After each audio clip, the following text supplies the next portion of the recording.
Good afternoon, good evening. My name is Cyrus Gray, and welcome today to today's edition of Elections Central. Today we're going to be discussing one of the key issues in Liberia today, elections, and we're going to be talking specifically about the contestants that have been officially certified to run in this October's election. You know, there are a set of 20 candidates. Presidential aspiring, vice presidential aspiring, running for the position of president. We'll talk a little more details about it. Each set of candidates. But we're going to start today with our pre-show. And on our pre-show, we're going to dedicate the question of one of the permanent members of our society, one of the Liberia's best sons that we highly talk about. The late Archbishop Michael Kpalaka, Francis. I'm going to have two persons on the show who have personal experience with him, to mentor them. One is Alphonso Nyenuh, who is my co-host. We're also going to be having one of my favorite persons on the show today, who is President Verdier. So, in a minute, we'll be right back.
Again, welcome to Election Central, this 23rd day of July.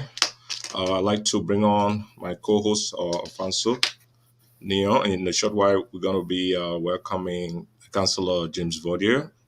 But as the pre-show is predominantly about the late Archbishop Michael Francis, I will turn you over to one of his sons so that he lead us in this exercise. Alphonso, welcome. How was your week? It was okay, hectic, but to be expected. I see you've been running. Yeah, absolutely. Well, welcome.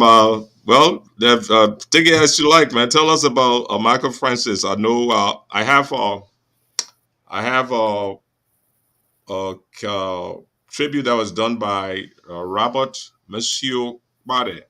Mhm. It's in the back view. I'm going to bring it up so that we look at it. It was done about, I think, 2 years ago in tribute to the Archbishop, and is what would I say is resounding, especially today in our national politics and issues. So go ahead, Franco. Yeah, no, the Archbishop was a great man.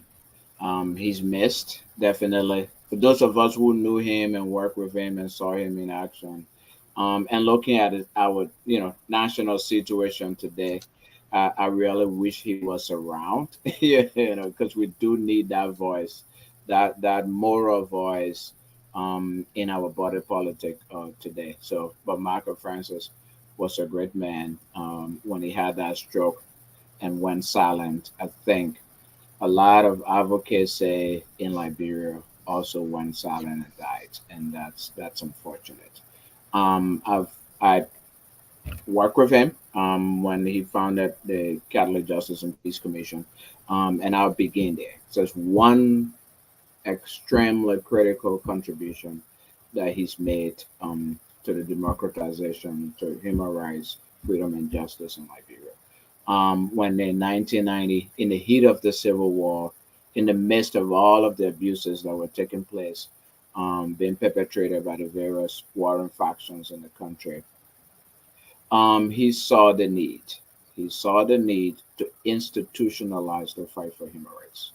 So before then in Liberia, we had advocates who go and we had Aberport, we had other people who were speaking up, but the fight for human rights was never really institutionalized. We had individuals basically just speaking out against the ills of society, writing against the ills of society, but there was no real institution, no real movement in human rights. And by his formation of the Catholic Justice and Peace Commission, that really launched the human rights move and social justice movement in Liberia.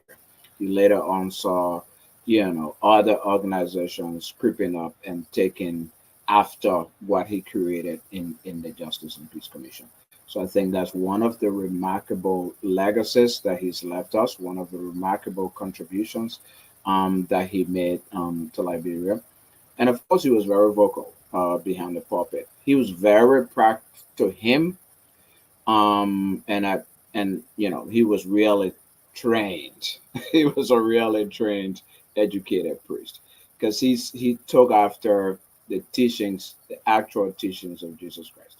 He went beyond just reading the Bible and said Saint John said this and Luke said this and practicalized it in the lives of people. So for him, if you talk about Alfonso, for a second, let me welcome Verdier. It's been a while, my brother. How are you? I'm good. Thank you. It's been a while indeed, and I'm happy for the opportunity to share this platform again with you and my dear friend and brother Alphonso who I only just see on this platform. I was going to call you. I was going to call you this weekend. We Yeah. got it. We'll talk after here. I want us to No. talk some things, including about that. Yeah. Okay. Yeah, good. So as you may know, we had dedicated this pre-show to the discussion of your former mentor, the late Archbishop Michael Francis, and I'm glad to have you and Alfonso talking about it because you have personal warm experiences with the old man. So he was in the middle of discussing some of the Hmm. with the Hmm. old man. So I'm gonna pass it off. You guys, you are be free to talk about the bishop. Yeah. But just before you continue, the last time I was here, the audio from my end didn't seem to be very clear. So I just want to make sure. Is it better right now? Or is there What something? what you say about that, Alfonso? It's good. There's a little bit of echoing, but I believe it's because of the room you're in. It might be, Yeah. but other than that, it's clear. You are Clear. audible. It's clear. It's Okay. good to Thank you. go. Okay. Hmm. Yeah, no. So I was saying that, one of the significant contributions that the Archbishop made to Liberia was the creation of the Justice and Peace Commission, which then, from the creation of the Justice and Peace Commission, you saw other human rights organizations creeping up. So he really, by creating the Justice and Peace Commission, launched a human rights movement in Liberia that continues to this day. Before the formation of the Justice and Peace Commission, human rights was not the fight for human rights education, advocacy was not really institutionalized. So we have individual activists and advocates, talking about issues around human rights, but he really institutionalized it by creating an organization dedicated to, advocacy and fighting for human rights and education. And he himself was really very active in the movement as well through his pastoral letters, when he preached on Sundays, when he went on Radio Veritas, or when I even produced it this week with the Archbishop program with him, which was an interview a weekly interview with him, just talking about national issues. He was very vocal on a lot of these issues, and he gave us the momentum to also do the work because he was an example to all of us who work in the JPC, but basically to every Liberian when it came to human rights advocacy. Um, I want to. There's a lot to talk about. I want to stop here and give But chance. before you were you were the JPC too, right? What was your role there? Were you asking me? No, James. Yeah, yeah. Oh, okay. Yeah. Oh, but look, I have to say that I'm not going to try to restate what Alfonso has said about the Archbishop because I believe and agree with everything he has said, especially the fact that he was that single person who was actually behind the institutionalization of human rights struggle.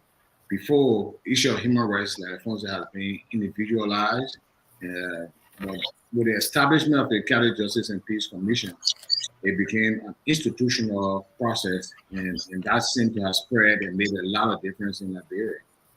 So I joined the Cllr Justice and Peace Commission in 1996 as legal aid officer, and I just graduated from law school, and so I was welcomed as a legal aid officer, and then later on I grew to national vice deputy, vice executive director, and then after Steve Wilson left, I became the director, the national director of the Cllr Justice and Peace Commission. So I went in as a legal aid officer, I went to assistant national director, and then to national director. Okay. What are some of if you guys can remember some of the high points of the work at the JPC that had national implications, and some of the low points? One of the things that people say mostly about the absence of the bishop today is the cleric has become subservient to even ills in society. And during the time of Archbishop Francis and Bishop Brown and the folks like that, they will not let the government abuse any rights or do anything that seem to represent misrule. They will be vocal about it, even in the public space.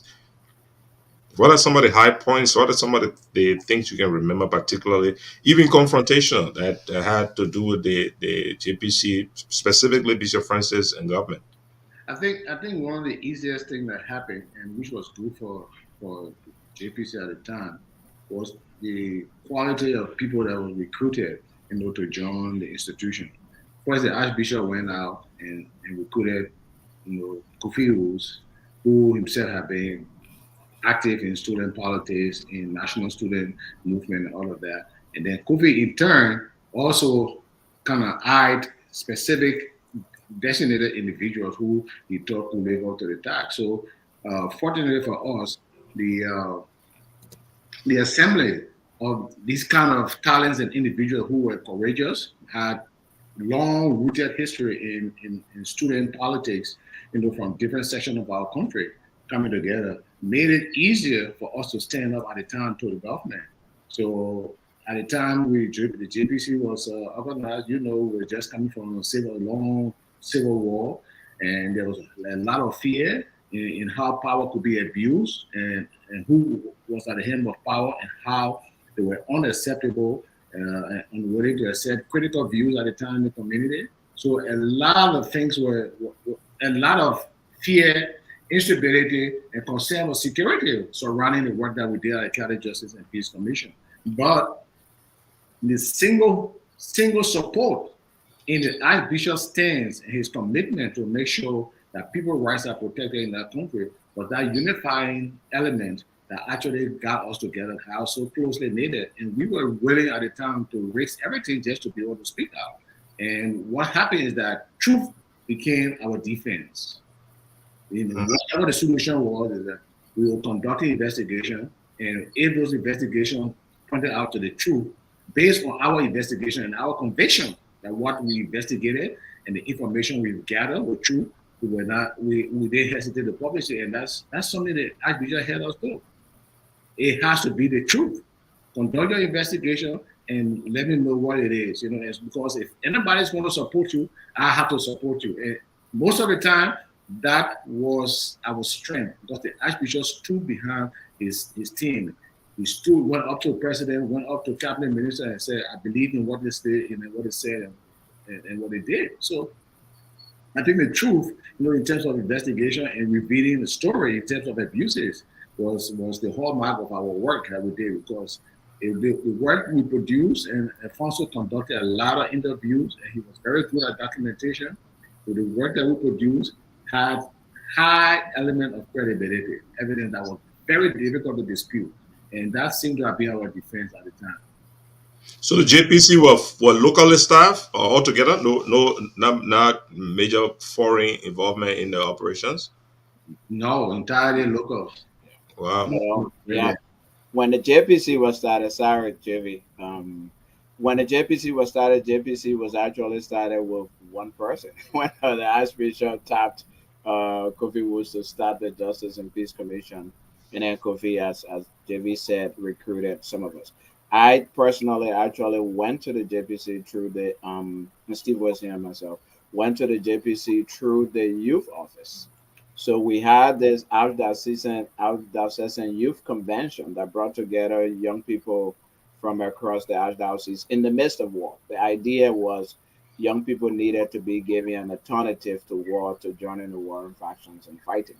So once we had that convention, again, the Archbishop was very supportive of it. So we traveled to, Bassar, Riverside, etc., brought young people and did a report. And he was so excited about the report. And once, Kofi, as the then, first and, JPC director, saw the report, participated, actually spoke to the young people. And from there, that's how I was able to join the JPC. I'm saying all of this to say that JPC started very small. You talk about low points. One person started, we had a typewriter. We didn't even have a computer. There was no car. We used to walk around Monrovia with press releases and take them to the various newspapers and all of that. So we started. A lot of people just saw, heard, what was going on in the radio, saw the reports, saw the press releases, and they thought it was a big, institution. But it was a close knit, as Bertie said, a close knit of dedicated small group of young people who were actually leading the cause. Now let me talk. Who are some of the guys who went through the JPC? You guys can remember? I mean, I see two of you now. Yeah. I know Kofi Woods. Yep. I'll get JV the opportunity to go. Well, I joined the JPC and met Alphonso and Steve Wilson, along with some other staff, Caroline, Karanda, and other people. And later on, I think then there's Eugene now was there too as well. Later on, when I joined, Jared Lekbaye. There are a whole lot of people. Francis Morris is affiliated with that. She worked there too. Well, Francis Morris was the person who replaced me as national director when I was leaving, at the time. So John Stewart also worked at the JPC, as an information person as well. A couple of Simeon Zion, a lot of other people. But we were fortunate to work with people or to recruit and work with people who also stood their ground in terms of commitment to fighting, and promoting human rights in Liberia. You were talking about high points. One of the high points at JPC, the JPC produced a report quarterly that we refer to as the situation report. And Alphonso can speak to that report more because he was the main person behind that report in terms of compiling. But the situation report, what they did was to categorize different reports that we received about human rights violation, and then we identify the abuse, and then we say what needs to be done to address, but just to make the public aware that this was happening. And at the time, we actually had a very repressive regime, whether it was Fireman Council or just under Charles Taylor. Well, government were very repressive and were engaged in actually a police state, where the police had so much power and were doing a lot of stuff. And They did not want to hear people standing up, especially when Jote was director of police. Those were a very ruthless period. And then we were there questioning the authority of the police, the authority of the president, and all of that. And people look forward to the situation report, the press releases. I mean, things happening in Liberia at the time, people were talking, but didn't say much. But everybody was looking, either listening to the news or looking for a newspaper to see what JPC was going to say. So JPC became a community property. That even if we didn't want to address a particular issue, the entire community looked forward to JPC speaking, And I can explain this later on when it came to the death of the vice president, how when we finally said something and then Taylor decided to act, we can talk about that. But that was a very high point that the public, the community was looking forward to our situation report and JPC press statements. And one of the things Alphonso said earlier was that the bishop institutionalized the way we address justice issues. Now, it seemed to me that things are a little splinter right now. Even I would be glad if you guys could give us an idea of what a JPC is right now. I mean, if you know, and I'm asking this to say that is it that the bishop is gone, so things may be returning to where they were before?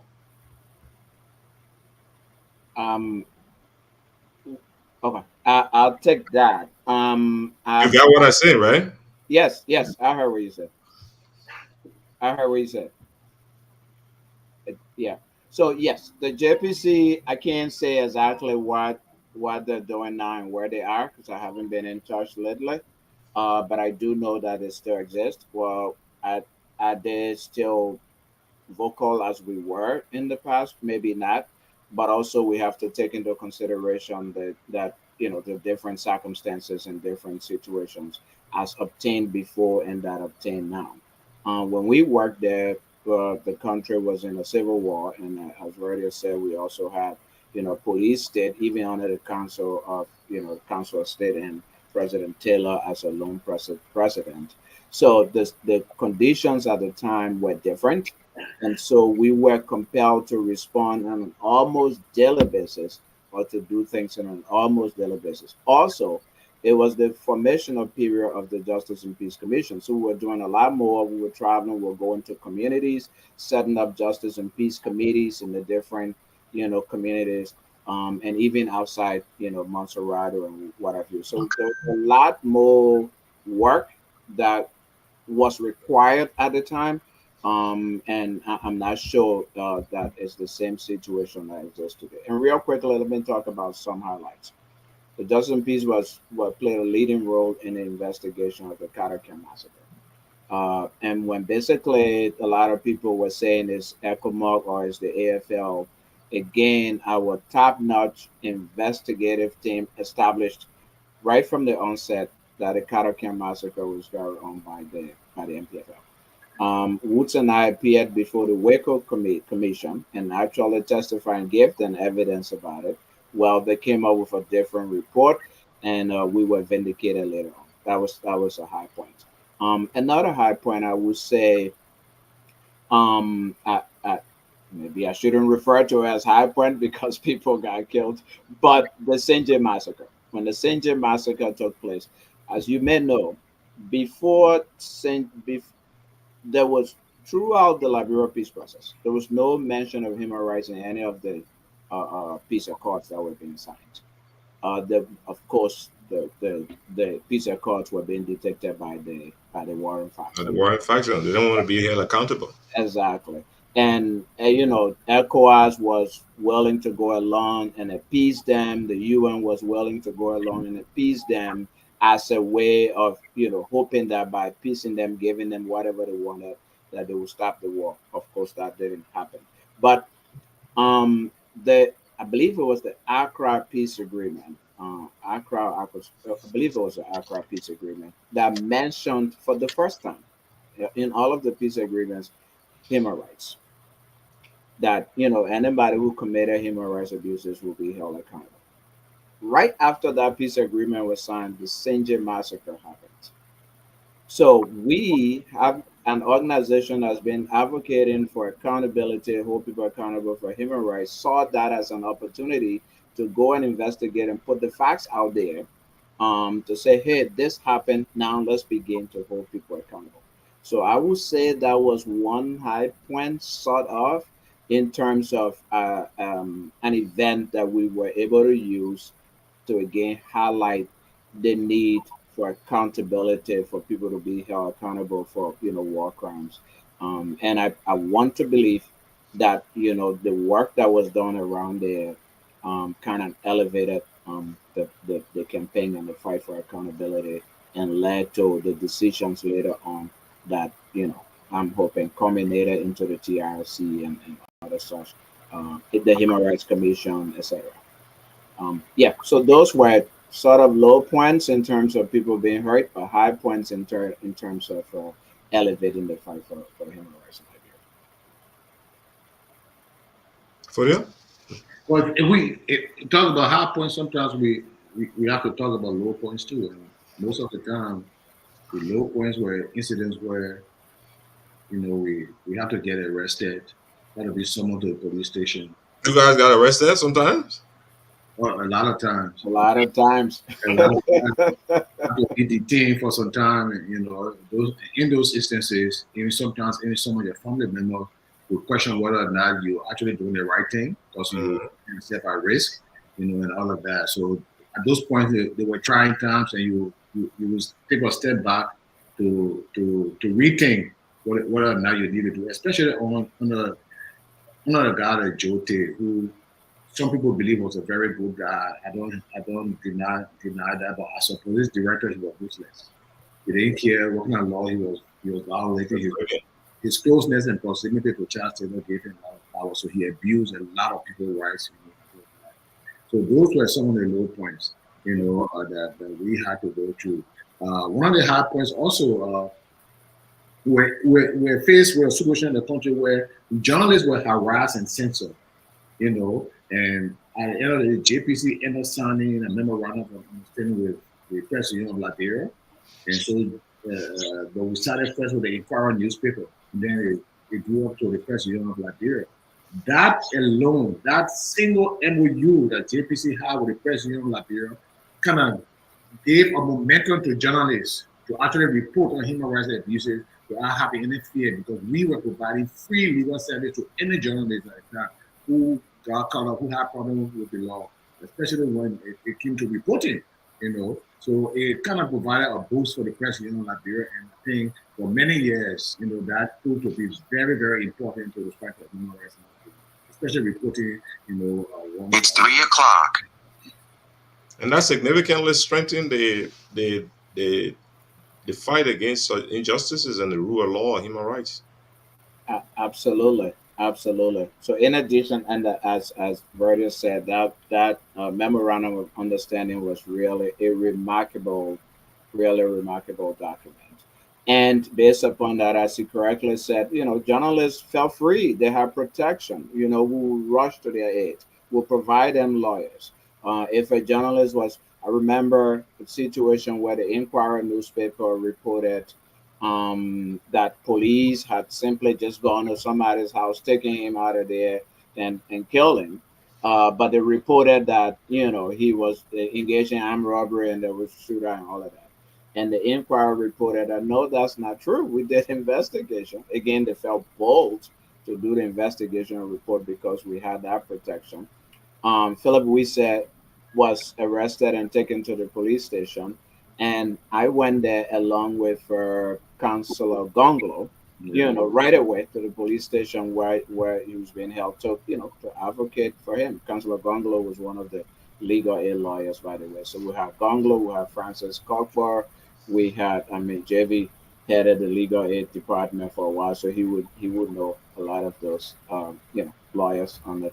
So again, that legal protection for journalists really made them fearless in terms of seeking the truth and reporting on the happenings in the country. So the JPC, it wasn't just what we did in terms of our reports. We touched a lot of other civic society institutions. So we can say that the JPC was a legacy of the Archbishop? Absolutely. Without a doubt. Without a doubt. Yeah. It was a legacy. It is a legacy. It's a legacy. One of those situations too was this, the NPFL at the time, and this conflict with the five-man council of state, but who had power, who didn't have power. And you had Ulimo K fighters and all of that, and they were trying to disarm each other. And there was this very prominent Ulimo K commander called Manin Zeke, that the government forces went actually captured him from a checkerboard. And then later on, his body appeared on the Ralphie Highway with arms, posted along him and said he was an armed robber. They killed him. They killed him. So, and I mean, that was the time Liberia was ready fighting. So we conducted our investigation, and from the investigation, we found out that the community people actually explained what happened. That this guy was playing checker when they came and collected him, and so the JPC issued a report countering the report from the Liberia National Police, and that was a terrifying moment because Joe Tate went amok, ordered us arrested. The newspaper that printed Philip Wisse and others, we had to go to the police station for them. But the thing about it, like I said, the truth was our vindication. They could not, because we had evidence. People's names we spoke to, some we hid, and the description, and all of that, we presented that to Jote, and nothing else to happen because they didn't have anything better. But that made the public was wondering what was really happening to us, whether there was somebody else supporting us or not, and because we were basically standing up to the police and So it's kind of emboldened the movement, and it kind of encouraged people to actually learn to speak out. And because of that, also we conducted a lot of workshops around Liberia, training people about human rights, identifying what human rights issues are, and when to speak up. Another important thing, I just spoke about this a few days ago. I was talking to a couple of friends that actually show the people who were training, young people who were anxious to also talk about human rights. It kind of emboldened and said, that this can really happen. We went to Maryland, we were conducting a workshop. Councilor Alexander Zoe, Councilor Teron Dongo, and myself were conducting human rights workshop in Maryland, in Harper. We had the opportunity, the privilege of using one of the public schools over there, and were granted the right to do so. By the time Mr. Dan Borai was superintendent of Maryland County, and they didn't like the fact that JPC was in Harper conducting a workshop. He didn't like it? They were opposed to it because of what we were doing. So he wanted to deprive us the opportunity of conducting that workshop. So on the second day of the workshop, we got there, and the doors to the hall were shut, they were locked. So we inquired what happened, who's there, and the guys said the superintendent told us to lock the hall and not to let JPC inside. But it was not the superintendent who gave us the right to use the building, And so because we knew we had the permission, we had a permit to use the building, what we did, we instructed the guys to break the lock. And it was so in Maryland, in Harper, man, the guys were training about 24 different persons from the southeastern region. They were all hesitant. They didn't want to do that. The thing was, let's leave. And Councilor Douglas, I said, no, we can't. We're going to break that lock because we have the permit to enter the building. And we broke the lock and entered the hall and had our workshop without any interference from any local official. Actually, knowing where she won. Yeah. It was a bluff. They wanted to see if they all get scared. She called me. All right. Yeah. I saw it. What she Yeah, guys. I'll tell you what. I was saying earlier real that. Quickly, Go ahead, Pastor. Yeah, I just wanted to add another legacy of the Archbishop. I know you mentioned earlier about the religious community being relatively silent, and that one of the Archbishop's legacy was actually forming the Liberia Council of Churches that actually wrote the first draft of a peace agreement in the Liberian Civil War, which formed the foundation of all of the ECOWAS peace agreements that we later came out. They convened the first meeting, I believe it was in Freetown, Sierra Leone, trying to end the war, and the Archbishop was there. And through his work and tenacity, he worked with others, of course, to also form the Interfaith Mediation Committee, which was, as you all know, Muslim and Christian leaders. So yeah, so he, apart from human rights, even though fighting for peace is also the human rights through the Council of Churches and the Interfaith Mediation Committee. But I just wanted to point out that that's one of his enduring legacies.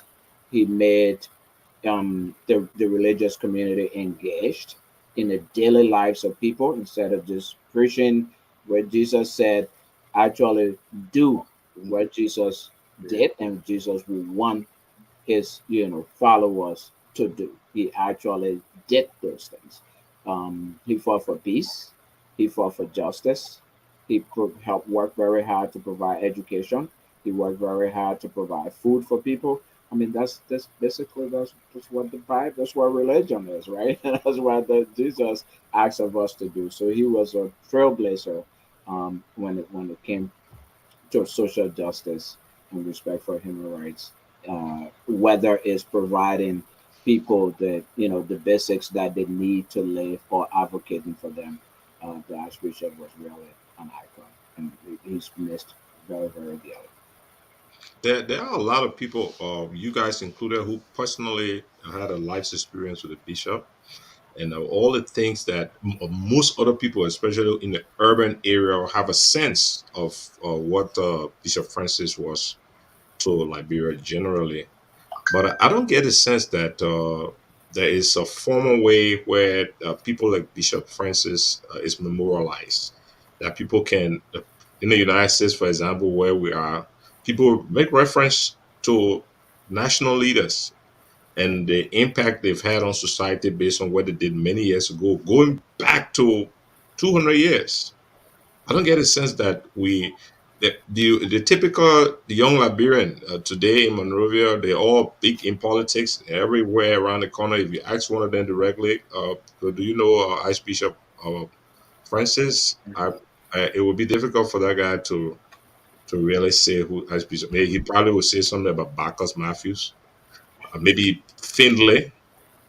But it'll be difficult to say that. I mean, if you think about it, Dr. Tubana Tibota and all these people who were involved in the early advocacy that led to the coup and all that, they stay in Liberia today.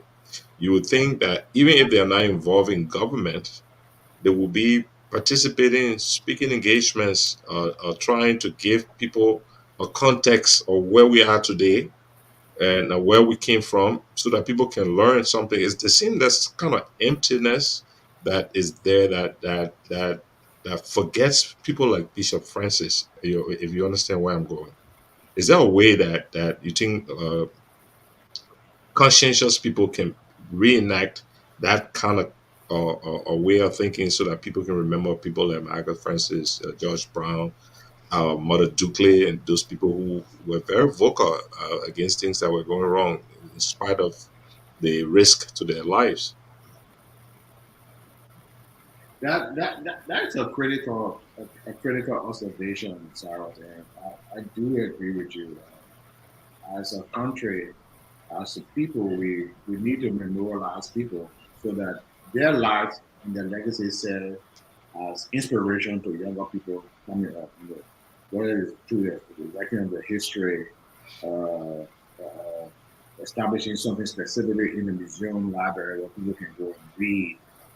I personally, I can just mention what actually attracted me to Archbishop. I was at the University of Liberia, the vice president of the student union. Will Tapia was president. We opposed the Samuel Doe regime when they tried to ban student politics. Because of the siege to which school got burned, they used the opportunity to ban student politics. And also, at the University of Liberia student union was saying the government didn't have the right to do that because the National Student Movement was created by act of the legislature. And so you need a legislature to undo that. So we called Doe a dictator, called him Caligula and all of that. We got mad and then decided to close, to arrest us. So we were in hiding for some time until they announced that we were wanted and would be arrested. So we went to the Lutheran Church to meet with religious leaders. Archbishop specifically had called for a meeting with us. It was during that meeting in the Lutheran Church on 14th Street, now in my own church, where police barged in and arrested us and took us to prison. But the reaction from Archbishop Michael Francis was very heroic. While other clergy members were thinking about what to do, the Archbishop led a team from the Lutheran Church on 14th Street and marched to the police station. They actually marched the street of Mahura to the police station Instantly. Instantly. And we got there. They marched to the police station. And when he did that, before we left, he told us, he said, people will have to stand up for the truth. And if you guys are standing up for the truth, you can guarantee that we will support you. That is what we as religious leaders are supposed to do. We're supposed to make sure we guard the political and moral sanctity of our society. He said he led members of the FCC, the Council of Churches, marched all the way to the police station to show their support to us. And I became inspired by such a thing from a prelate, and from that time, that's why when Kofi told me, say, look, we want you to come and join us on our completing my law practice, not my law practice, my law school, I didn't think about anything better, because while I was in detention, the things that I also saw and how people's rights were abused because of ignorance or lack of support, that also inspired me to get into the human rights movement. So you're right. We will have to find a way where people who have struggled, people who have inspired other generations, and they left messages. Some of the messages are unheard of. Some of their works, are not known to people. We need to find a way where we can keep these people work alive. Their memory and the work that they did. Like Mother Duble. Mother Duble is another person who actually used the pulpit to speak against injustices in our country. She was somebody who stood up to different regimes and spoke the truth, like Archbishop did. So it requires a lot of courage, and people have some misgiving about using the pulpit to talk about politics. And what good is a society that is so religious, but is engulfed in injustices? Yeah. What good is that society? And so the church is actually the moral compass of the country. And they should be able to speak out. I think for now, I really think the Council of Churches in Liberia or prelates are really silent.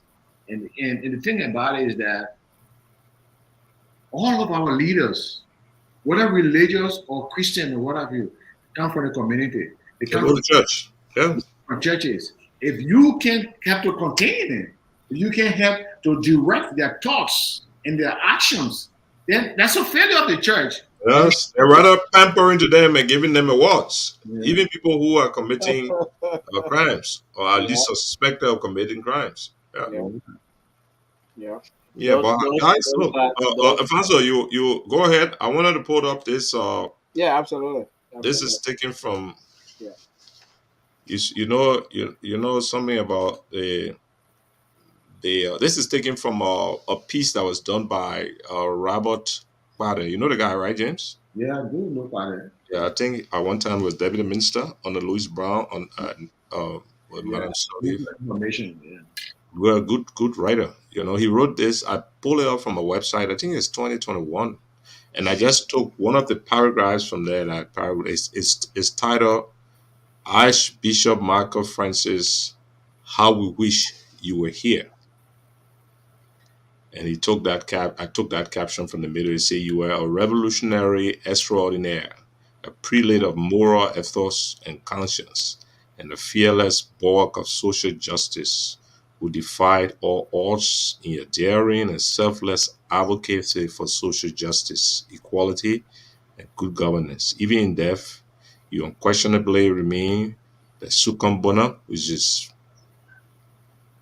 highest good, of liberation theology in the domicile Liberia. You were no doubt a man larger than life, bigger than fear, and adored in the heart, and righteous like a saint.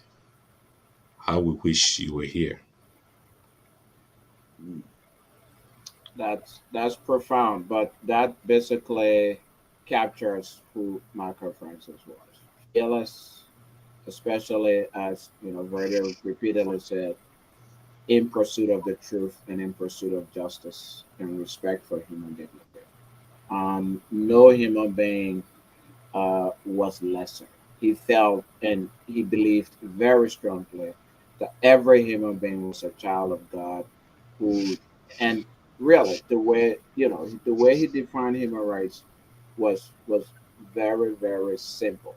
It's not in books. He didn't, it wasn't about the theory of human rights and everything. It's basically God created human beings and they're supposed to be treated right. Period. And that's how he lived his life. No matter who was involved in the situation, he stood up and he really fought for everybody. So yes, this piece captures it. And you're right. We need to find other ways to memorialize him because that will be an inspiration, hopefully, for others. But his legacy should live on because he really did tremendous work. So we should. This is a good opportunity, first of all, to let some people know who don't know or to remind people. So thank you for the show. But also, we need to do a lot more to memorialize him and others who really blaze the trail in Liberia for social justice, human rights, and democracy, which really and Michael Francis lived it on a daily basis in all of his thoughts and all of his actions. James, you want to leave something? Let me just share an experience that also exemplifies his courage and his commitment. As at the time I was national director. The Veritas radio was closed by the government because I think they had broadcasted something. So the government announced that they were shutting down Radio Veritas, and they offended a whole lot of people. But the Archbishop at the time wanted to demonstrate that he was somebody who would follow the law. So he called, he invited some prominent lawyers. Barney Sherman specifically was one guy who he called, and he called a meeting to discuss what could be the next course of action, for countering what the government had done. So Barney Sherman and a couple other lawyers, including Councilor Kpalaka at the time, said, Barney Sherman specifically has said, we can file a lawsuit, we can challenge the government authority, but we gotta be prepared for the long haul. And we can make sure we're gonna win. The long haul means we gotta take some time, the registration will remain closed, we'll go to court, and this can take for some time. And it seems to have been the kind of thing that people wanted us to do, just follow the law because we felt our rights were being violated, the registration was closed arbitrarily. So after that meeting, we said, Archbishop, think about it and then call us tomorrow so we can start it. We can file a petition to the court. We can start it, actually.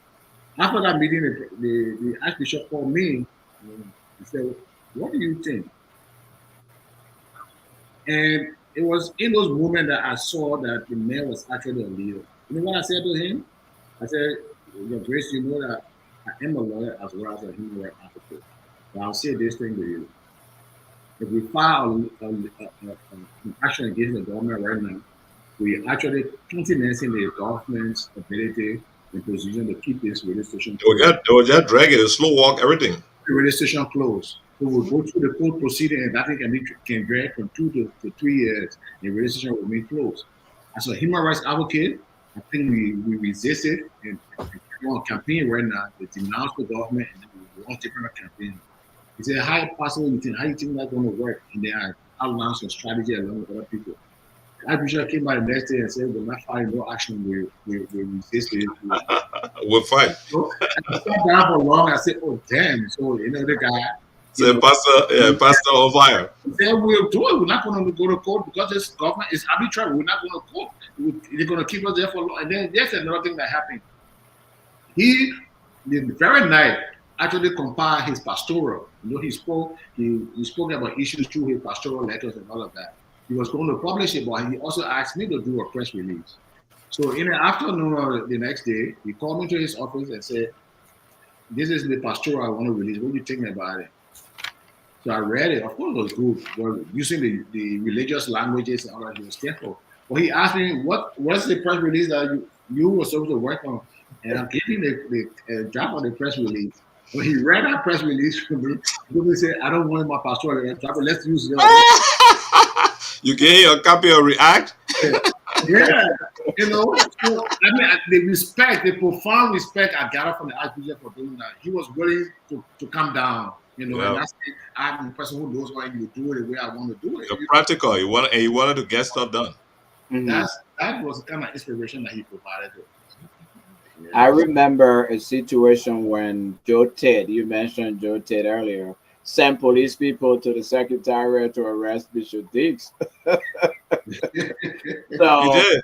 Yeah, members of the Interfaith Mediation Committee were in a meeting in the conference room at the Cllr Secretariat, and a group of police people arrived and tried to make their way up into the conference room to arrest Bishop Diggs. Of course, we did our own thing. We said, hey, you guys are not entering.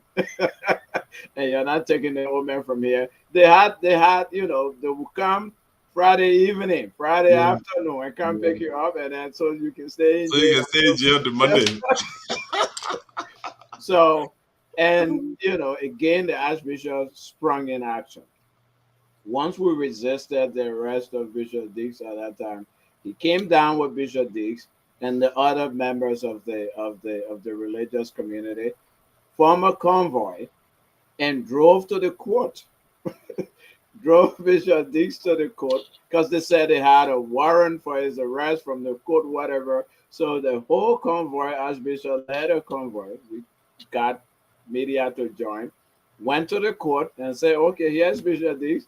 I'm here. What is it? I can file a bill for him. And he insisted. And the judge, the magistrate at the time, was compelled to issue a bill to Bishop Diggs so that he went home, because we all knew their strategy was to take the old man that Friday. They want to embarrass him. That's what they wanted to do. Yeah, and who knows what they're going to do with him? They'll put you in a jail, and they put police people there, beat you up, and say other prisoners. Tell the boys there to beat you and get in something. And they say that other prisoners beat the man. So yes, he was a man of action. He was an advocate, but he also took action immediately to address things when the need arose. So he was a great activist, and he knew the strategy as well. Go ahead, brother. There's another incident that comes to mind in 2000, Alphonso. You had left at the time. Yeah. But the vice president, Enoch Douglas, died, and there was a lot of allegation that he was actually flogged on the authority of President Taylor, because he has spoken to the Chinese or the Taiwanese and against us, permission to do so. So there were a lot of noise about his death. It went on for about 2 weeks and nobody said nothing. The government just ignored the public cry. So 2 weeks later, JPC, we issued a statement actually calling on the president to do something about investigating the circumstances surrounding the death of the last president.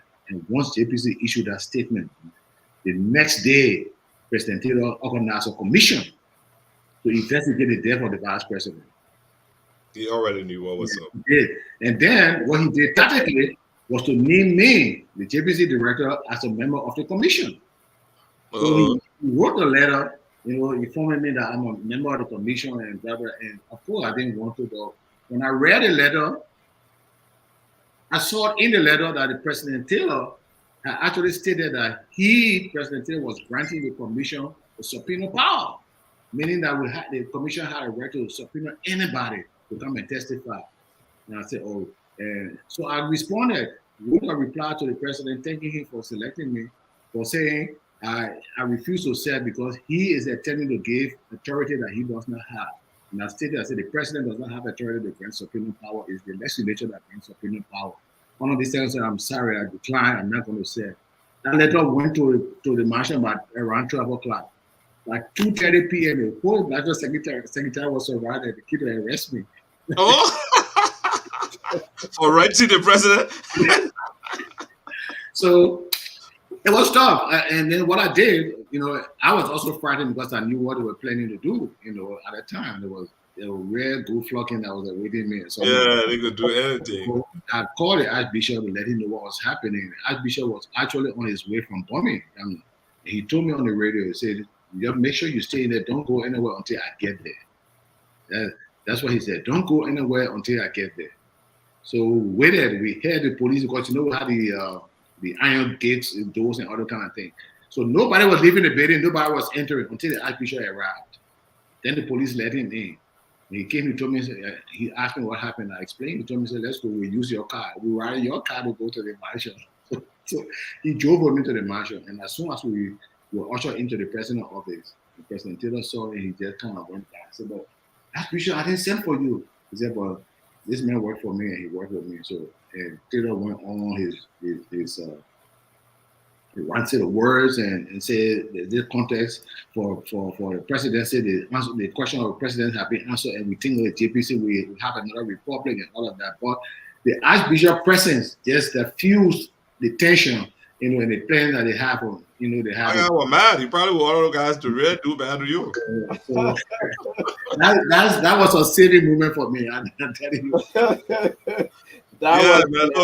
Look. I know we can't give justice to the late Archbishop, but I think we tried. So we've run into the hours for our main show. So in a moment, ladies and gentlemen, we've been talking about Archbishop Francis, one of Liberia's finest sons, and we've been talking to his proteges, Nyepan Verdier and Alphonso Nyenuh, who worked directly with him for several years in those troubling times. Like I said, it would be good for us to memorialize these our leaders so that we can use their examples to address some of the issues that we have today.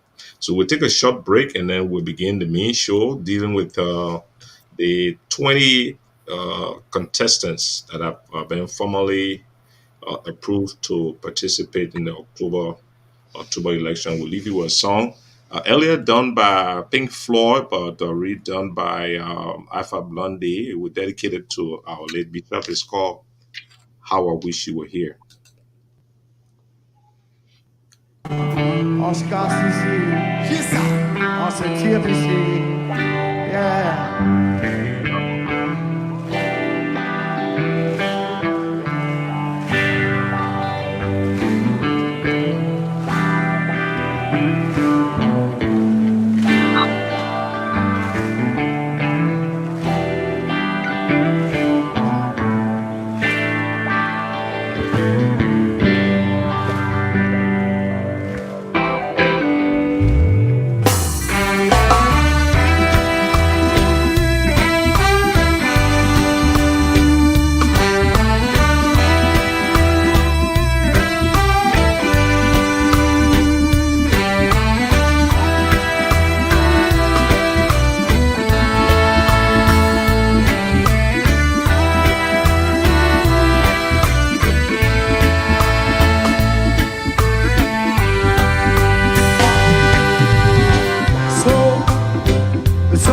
You can tell heaven from hell, blue sky from pain. Or can you tell I've been fear from a cold till red, a smile from a veil? Or do you think you can tell? And did they get you to trade your heroes for gold, at ashes for trees, at air for a cold breeze, cold comfort for change? And did you exchange a walk-on part in the war for a lead role in a cage?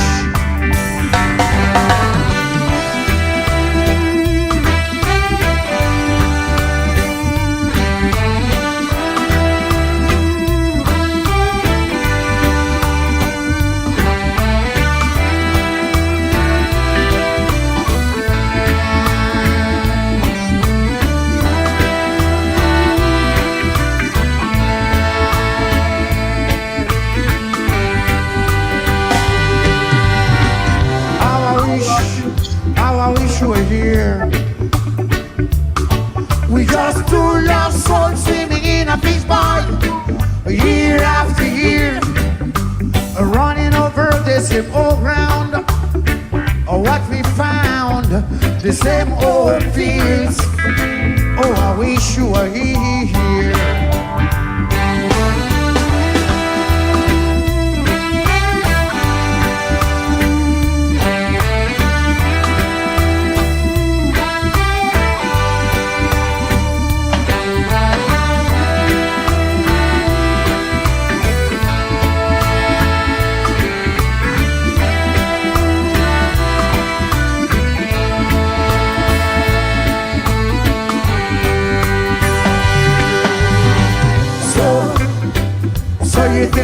tell?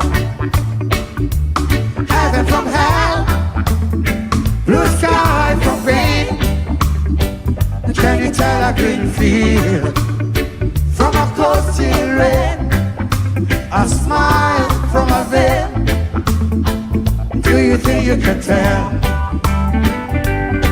We just two lost souls swimming in a fishbowl, year after year, running over the same old ground. What we found, the same old fears. Oh, I wish you were here. How I wish you were here. How I wish you were here. And I wish you were here. Yes, I wish you were here. And I wish you were here. Yes, I wish you were here. Yes, I wish. And I wish you were here. And I wish. Yes, I wish you were here. Oh, oh, oh. And I wish. And I wish you were here. Yes, I'm happy. I'm so happy that you're here. That you're here. And I'm happy. Yes, I'm happy that you're here. And I'm happy. I wish you were here. And I'm happy that you're here. I Say thank you. I wish you were here. Thank you for being here. Yeah, that was Alpha Blondy doing the old rendition of Pink Floyd's song "How I Wish We Were Here," dedicated to the memory of the late Archbishop Michael Francis. So we're like two fish swimming in a fish bowl, running over the same old grounds, having the same old fears. How I wish you were here. So we're gonna jump into our main show. We've caught that's to say how important Archbishop Francis is. 30 minutes was not enough to be able to talk about our father. So we're gonna jump into the main show. Basically, we're gonna be discussing, looking at what we have on the table in Liberia today. We have 20 sets of candidates, presidential and vice presidential running mate for the October elections. There are 2.4 million votes that they're going to be chasing after. We have another 1,000 so persons shared between running for the House of Representatives, 73 seats, and 15 seats from the Liberian Senate. I'm trying to bring up a write-out that will give us a better picture of what we're talking about, so that we can jump into that discussion. So let's see what we have. Contestants. Yeah, as you may know, the election is October 10 this year. I think campaign starts on August 3rd, but it looked like we already in campaign mood if you look at the activities that are going on in Liberia already, because I don't know how you would distinguish those big meetings, gatherings around the country by candidates. How will you separate that from campaigning anyway? So we see that 2,471,617 registered votes. You may know that I think 27,000 registrants registered twice, and the biometrics was able to highlight them. I understand that they've been barred from voting. I don't know whether they took one out or they decided that they broke the law and they can't vote out, or I don't know the details. Alfonso, have you followed up on that? I have not. I did hear it, but I don't have any details about it. But James, can they do that? Can they stop somebody from voting legally? If they prove an element of fraud, yes, you can stop them. Fraud, it can be the basis for exclusion. Okay. Yeah. So there are 46 registered political parties. 46. And that doesn't include the independent candidates, though. Then we have 20 sets of candidates running for president. So let's look at those candidates. Well, they're organized alphabetically. So We are presenting it just as the Elections Commission listed them. So the first slot is for President Edward Weddy Appiton Jr. Yeah, you're the legal guy. You remember the old man E. Weddy Appiton? He was the famous defense counsel, right? Yeah. Yeah, I think Eddie is his son, Mm. and Alex Conte. That Alex is Conte. yeah.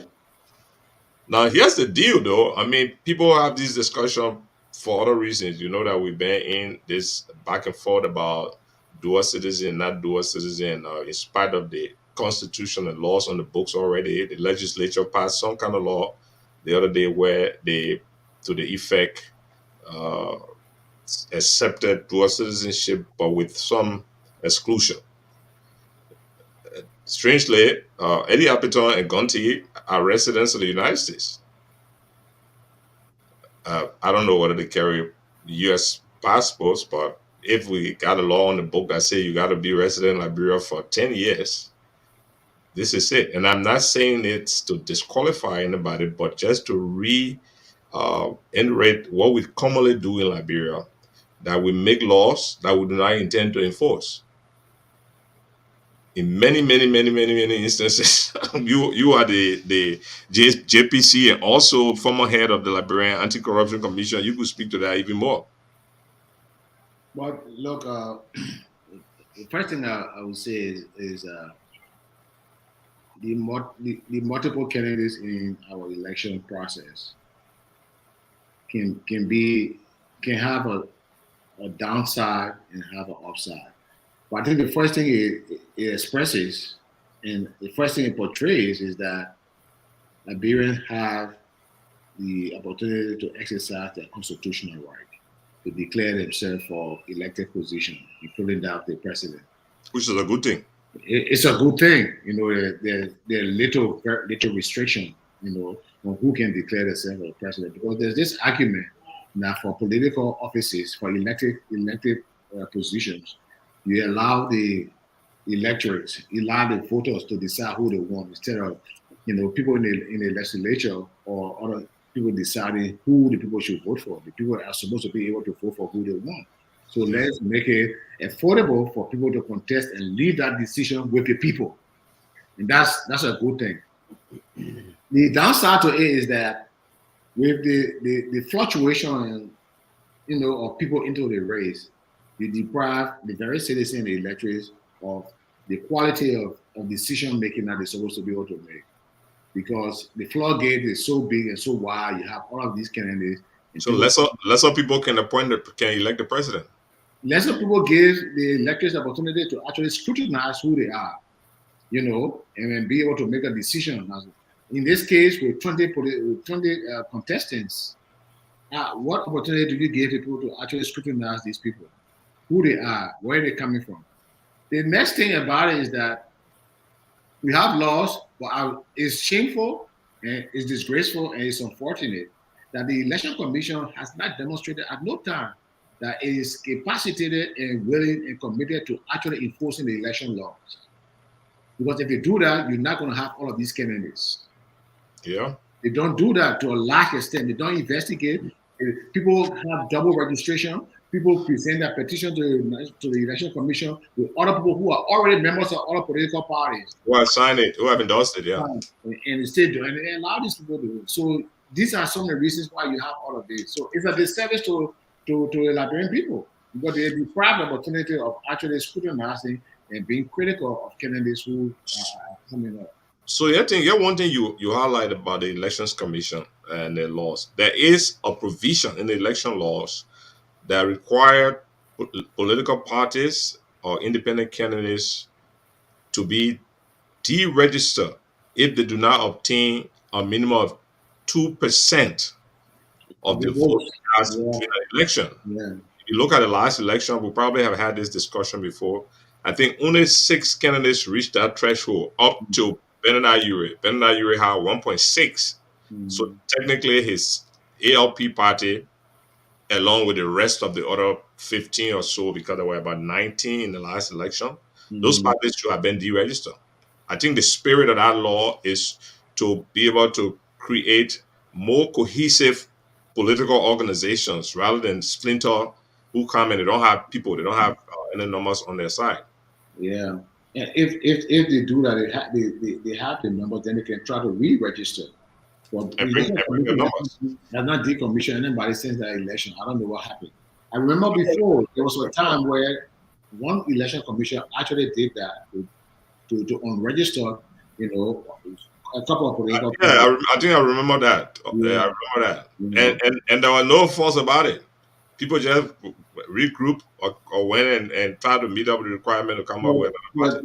But Cyrus, even besides the threshold of meeting a particular threshold for election after election to be a certain percentage, the election law also requires that every political party should have a certain amount of bank balance. $10,000. It should also have a physical presence, a physical address in more than one county. I think in about 6 counties. 6 counties. All of those things, if you follow them, you know whether political parties are registered, they're actually doing what they're supposed to do, or it's just political parties that show up for elections. And that's why you have a list of 20 candidates in a country where you have only 2.4 million people registered to vote. So our second slide of candidates, the former Vice President Joseph Boakai and his running mate Alexander Kuhn. Alphonso, that's your Alexander Kuhn. It's not Jeremiah Kuhn. No, Jeremiah Kuhn. Sorry, Jeremiah Kuhn.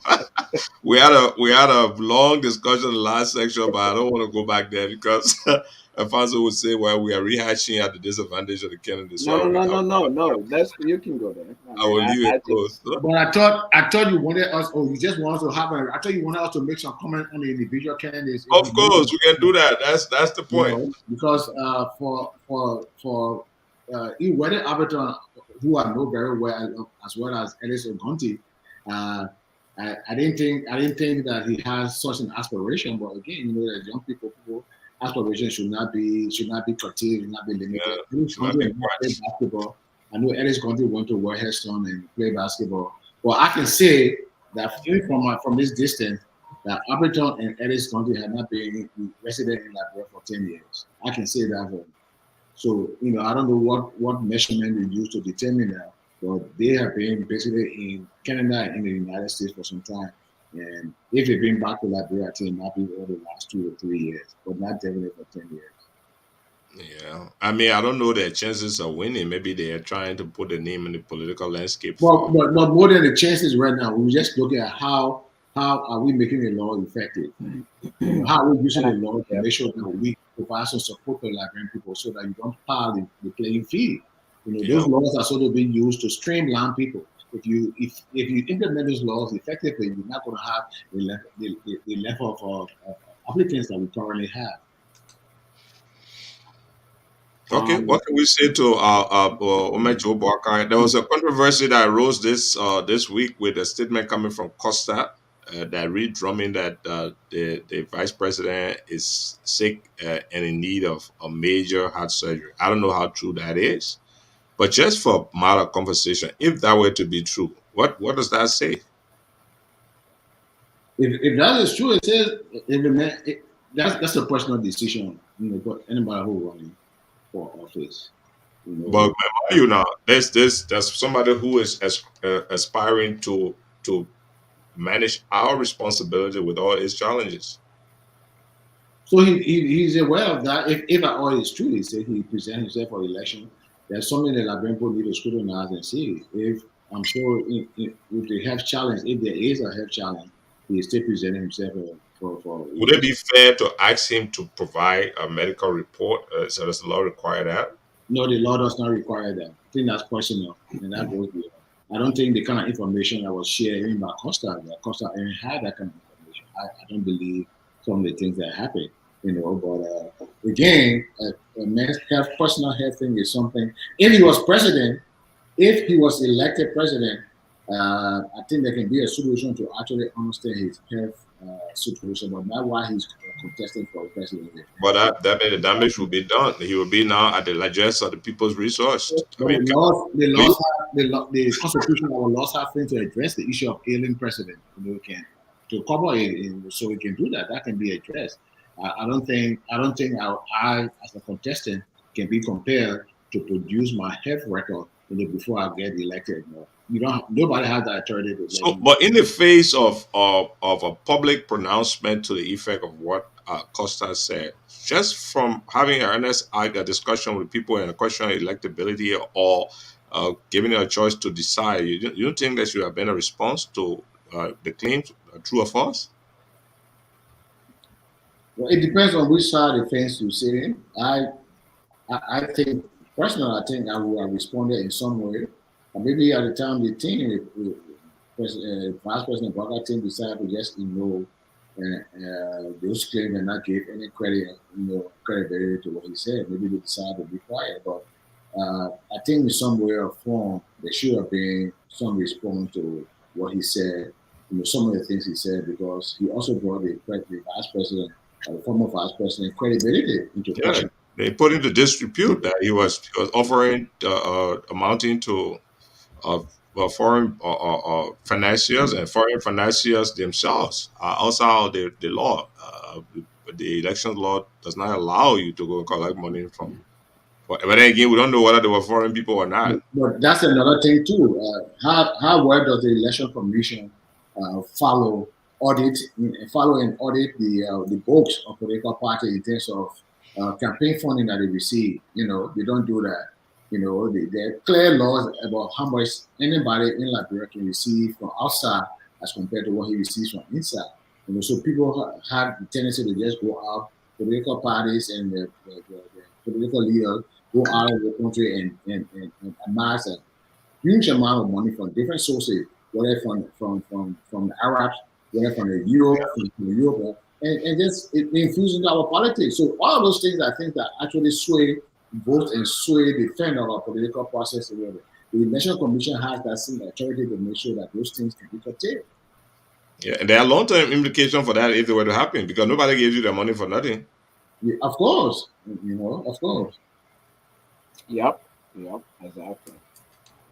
Okay, and we have Alan Brown and J. Lucivet Weir. These are two people that I know very well, personally and all. Alan Brown and I have a long history with basketball. We fought each other champ. Lucivet Weir, who's there, is my former student at Cllr. These are people who have a lot of potential. What do you know about their background, though? I know Alan Brown was in Liberia doing business or something. I remember somewhere 14th Street. I think he was in charge of that hotel there. Yeah, I know. I didn't know. It's a businessman. I don't know. I can't say how successful his business has been. For all the time he has had a business, I don't know whether that can translate into being a good president. But since we might hesitate to say whether he's a very successful businessman or not. But using that measurement as compared to his ambition, I think there's a. Just to have an idea of what skill sets somebody has, it will be interesting to know what the candidates have been doing and what their capabilities, possibly their level. Because the way I see to running for office is to perform the management of state enterprise. So for me, it's important to know if that person has at least the inclination to be able to manage teams, and you can get to know a little bit from their background. And that's important. I think when somebody puts himself or herself out there for election, whether you've been in a public space, in public office or not, we need to measure your ability by what you've done before, whether it's in private sector or not. So that's what I'm saying. In terms of Alan Brown, he's always been in the private sector. Now, based on what he has done, I know he has managed. He established a hotel and he had some real estate. I think that he owns. And whether those things have been managed well is a question for us to answer. I don't know personally, but I don't think he has been a very, very successful businessman that that one can get easily say, well, this guy will be able to manage and convert stuff into resources into wealth. I would hesitate to say that a little bit. Lucivet, his vast running mate is more has been prominent lately based on her religious, association, and so she's been more religious. Singing, she's very talented as well. She has a good voice. And then she worked with Orange and been producing, stuff for a long time. Whether she's ready to be vice president, but it's for a lot of people to decide. Alfonso, one of the things that you have been banking on lately is where to find information about the candidates' uh, platform or aspiration. You remember we had that back and forth with Isaac Vi. One of Mhm. the things I struggle with trying to research these people, I was basically looking for images. But here and there, I was looking for any message. Somebody wanted to be president, so you would think they would throw a video or two. Yeah. Some people I couldn't even find their picture. I mean, LinkedIn, Facebook, different sites, general wide web. You can find, but there's a guy, a candidate who I didn't find his picture, but I found his book. Mm. Yeah. So not It. finding, is not saying everything. It might also be, Mhm. the level of my own deficiency in seeking the information. But people shouldn't be working too hard to get information for somebody who wants to be president of the It's, nation. it's People say the little that people know of you is even better. For true. it should be out there, but again, that's the job of journalists. To go after these people, ask them the tough questions, go to talk to people who know them, who they have worked with. And I mean, you say Alan Bryan's a businessman. Go to the hotel, talk to the people you work with. Go and dig for whether or not he's been a successful business person or not. Again, that's the role of journalists, and people generally in the public to perform. So the fourth slot is in a group that we know a little bit. Well, you know Charlene, Verdier? Yeah, no, no, no, very well. Mm-hmm. Met her, Charlene, and my wife were actually schoolmates at JJY. So I got to meet Charlene sometime in 2015. First time, and then we interacted several times before I left. Like a very smart and intelligent young woman, a lot of ambition. Uh, blending with a woman who also has not had any opportunities in public office, but again, he's revered for his role in international corporate organization, the Coca-Cola Corporation. So like people need to decide whether that event is enough to hand him the keys to a piece of the assembly mansion. So there's a lot of debate, as to whether his achievements at Firestone, could not translate into I mean, whether Coca-Cola. be in Coca-Cola, I'm sorry. In the Coca-Cola, whether he could not be a very effective president. So that is a debate that's ongoing. Charlene brings a mixed bag from the electability perspective with this big issue going on in Bassa. Whether she has to vote or Yombli Kanga has to vote, the Bassa vote has been an interesting thing to watch. Then of late, I hear Daniel Cheer, who in one of the early outings of Charlene was there as he said he was her uncle and supporter. He's just endorsed George Weah. Uh, Yeah. but the every time a political candidate is selecting or choosing a running mate, it's critical because you want that running mate to be able to deliver something. If it's not just voting or be the impression, it should be the persona, it should be something that attracts people. The running mate has to have some chip that adds to your team. Yeah. Unfortunately for Hillary Clinton in the U.S., she selected a running mate during the year she ran for president, and he was not even able to deliver in state of Virginia. You know, and people saw that as a mistake. So now with the issue of Charlene, who had very very famous father, peace be to her ashes, My question, critical question, I always ask, I've been asking, Charles Bromsky in the late contested 3 presidential elections, and people did not vote for him. They didn't win. I am wondering whether all of that can be translated to his daughter, where she can actually pull, if his pastor can actually pull Basel through. It's an issue. It's a question that needs to be answered. She's young, she's intelligent, yeah, but I am not very sure that support, that the ANC looks for inshallah in terms of delivering Grand Basel as a country is probable at this time. Yeah, we'll see.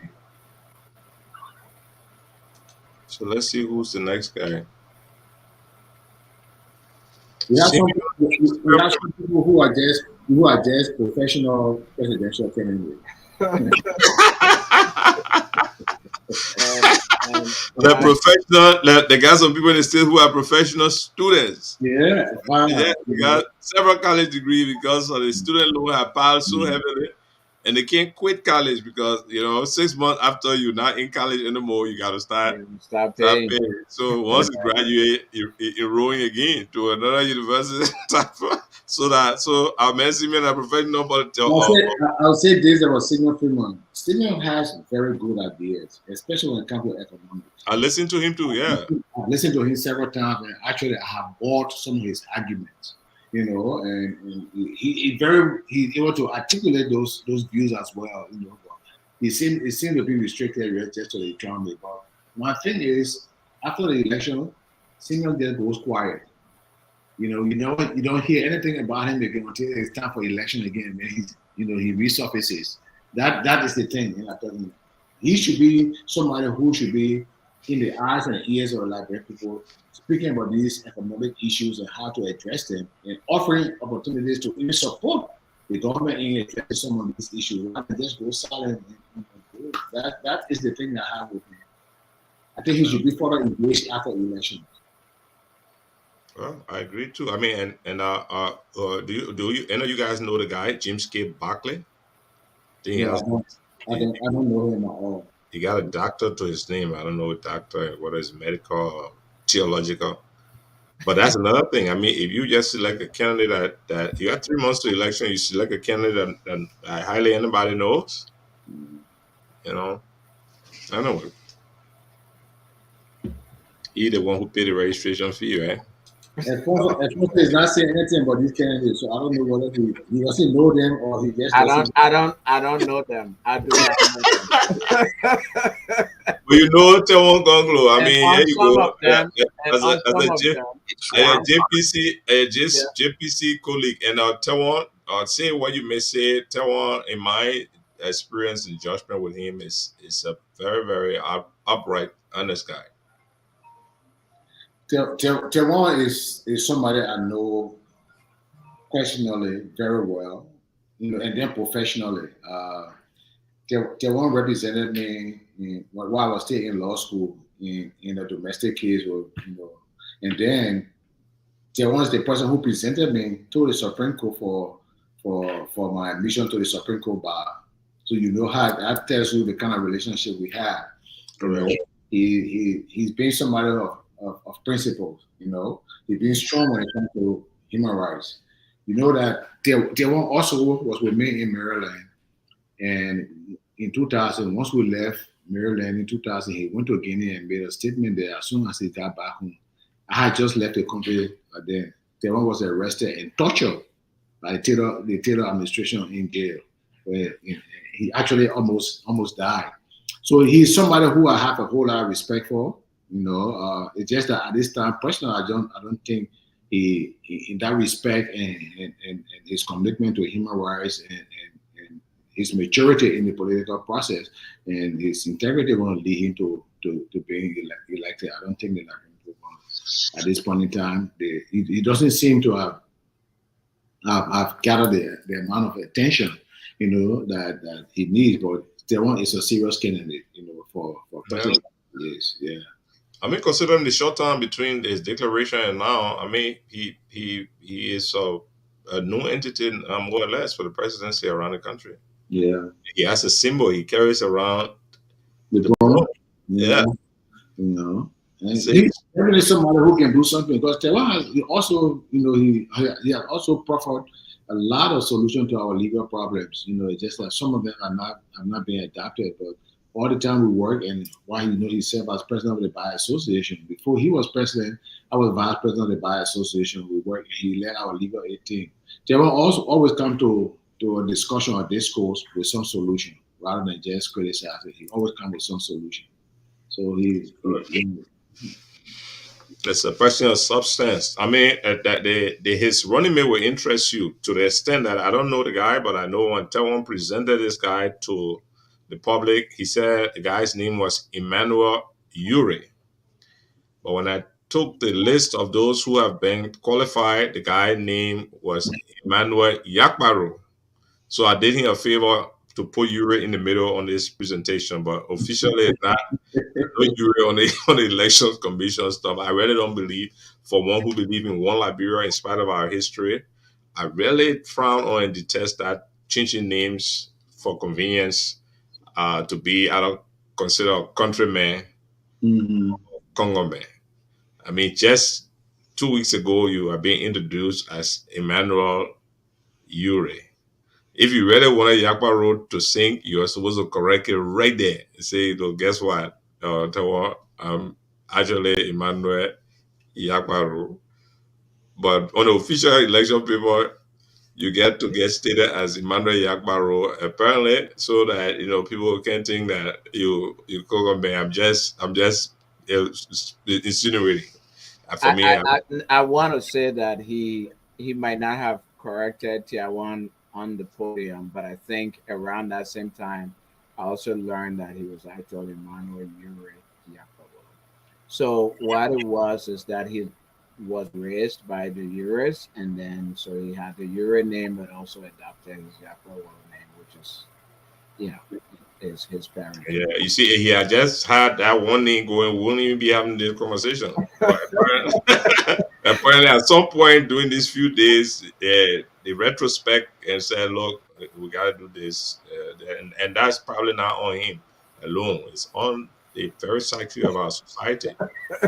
Well, Yeah. he's from Bong County, I heard.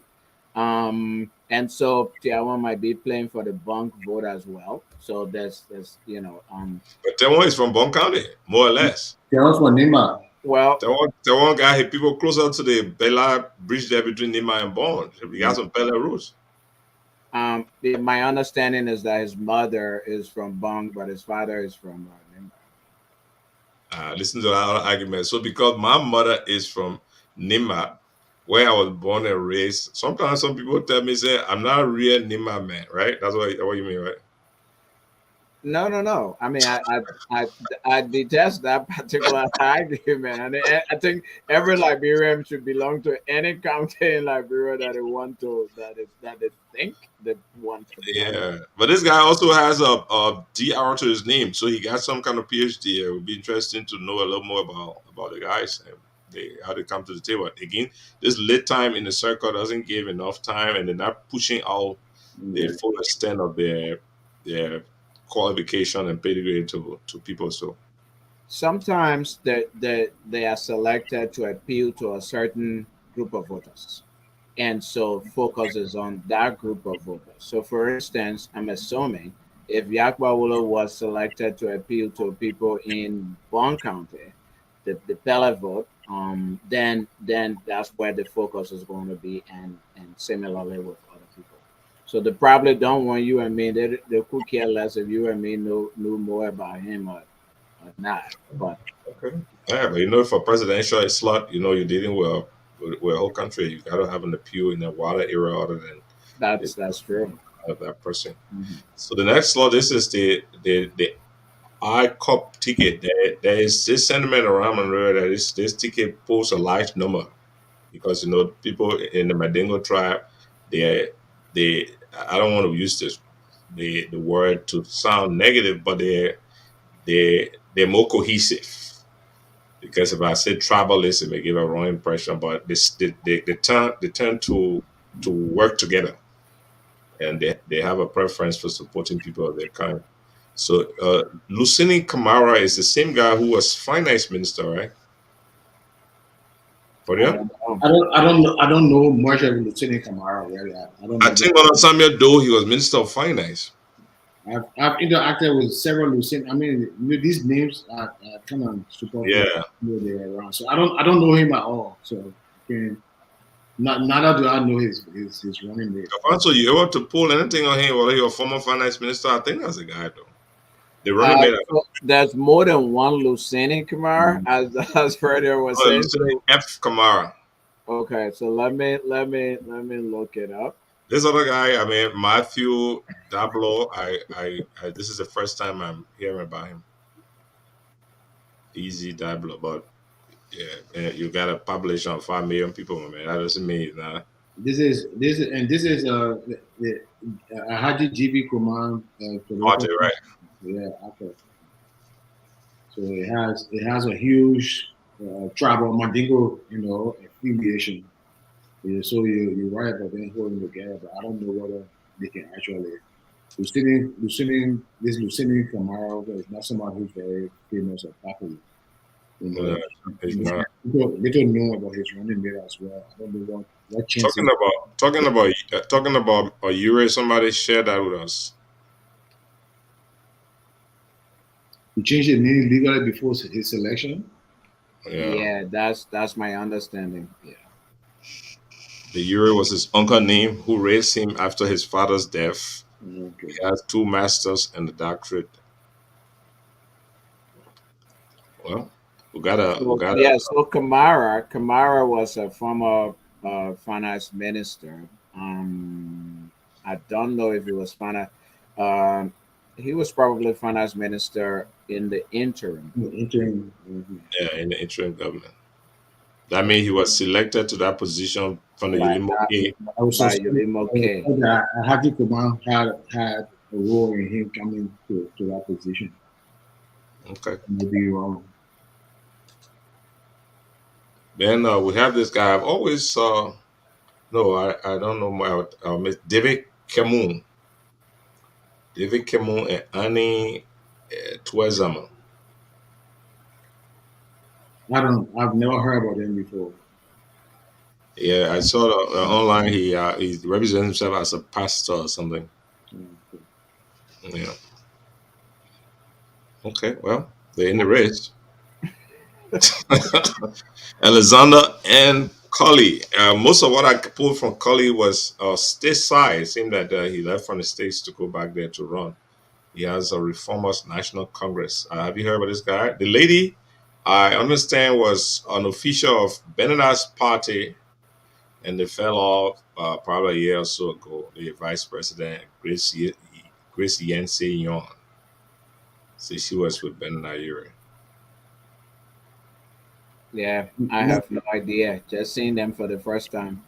The Grace Yancey kind of sound. It looked like somebody who I taught at SDA, former student of mine. But I'm not too sure from this picture I'm looking at. But I had a student named Grace Yancey, and it looks like she may be married now. That's what the young man. It looks similar. It looks like. But Alexander Colley this is also new to me. I've not heard about him. But Alexander Colley doesn't look like a guy who lived in Liberia like that one. Wow, you can just tell from his face? Oh, yeah, look at your face, buddy. Okay.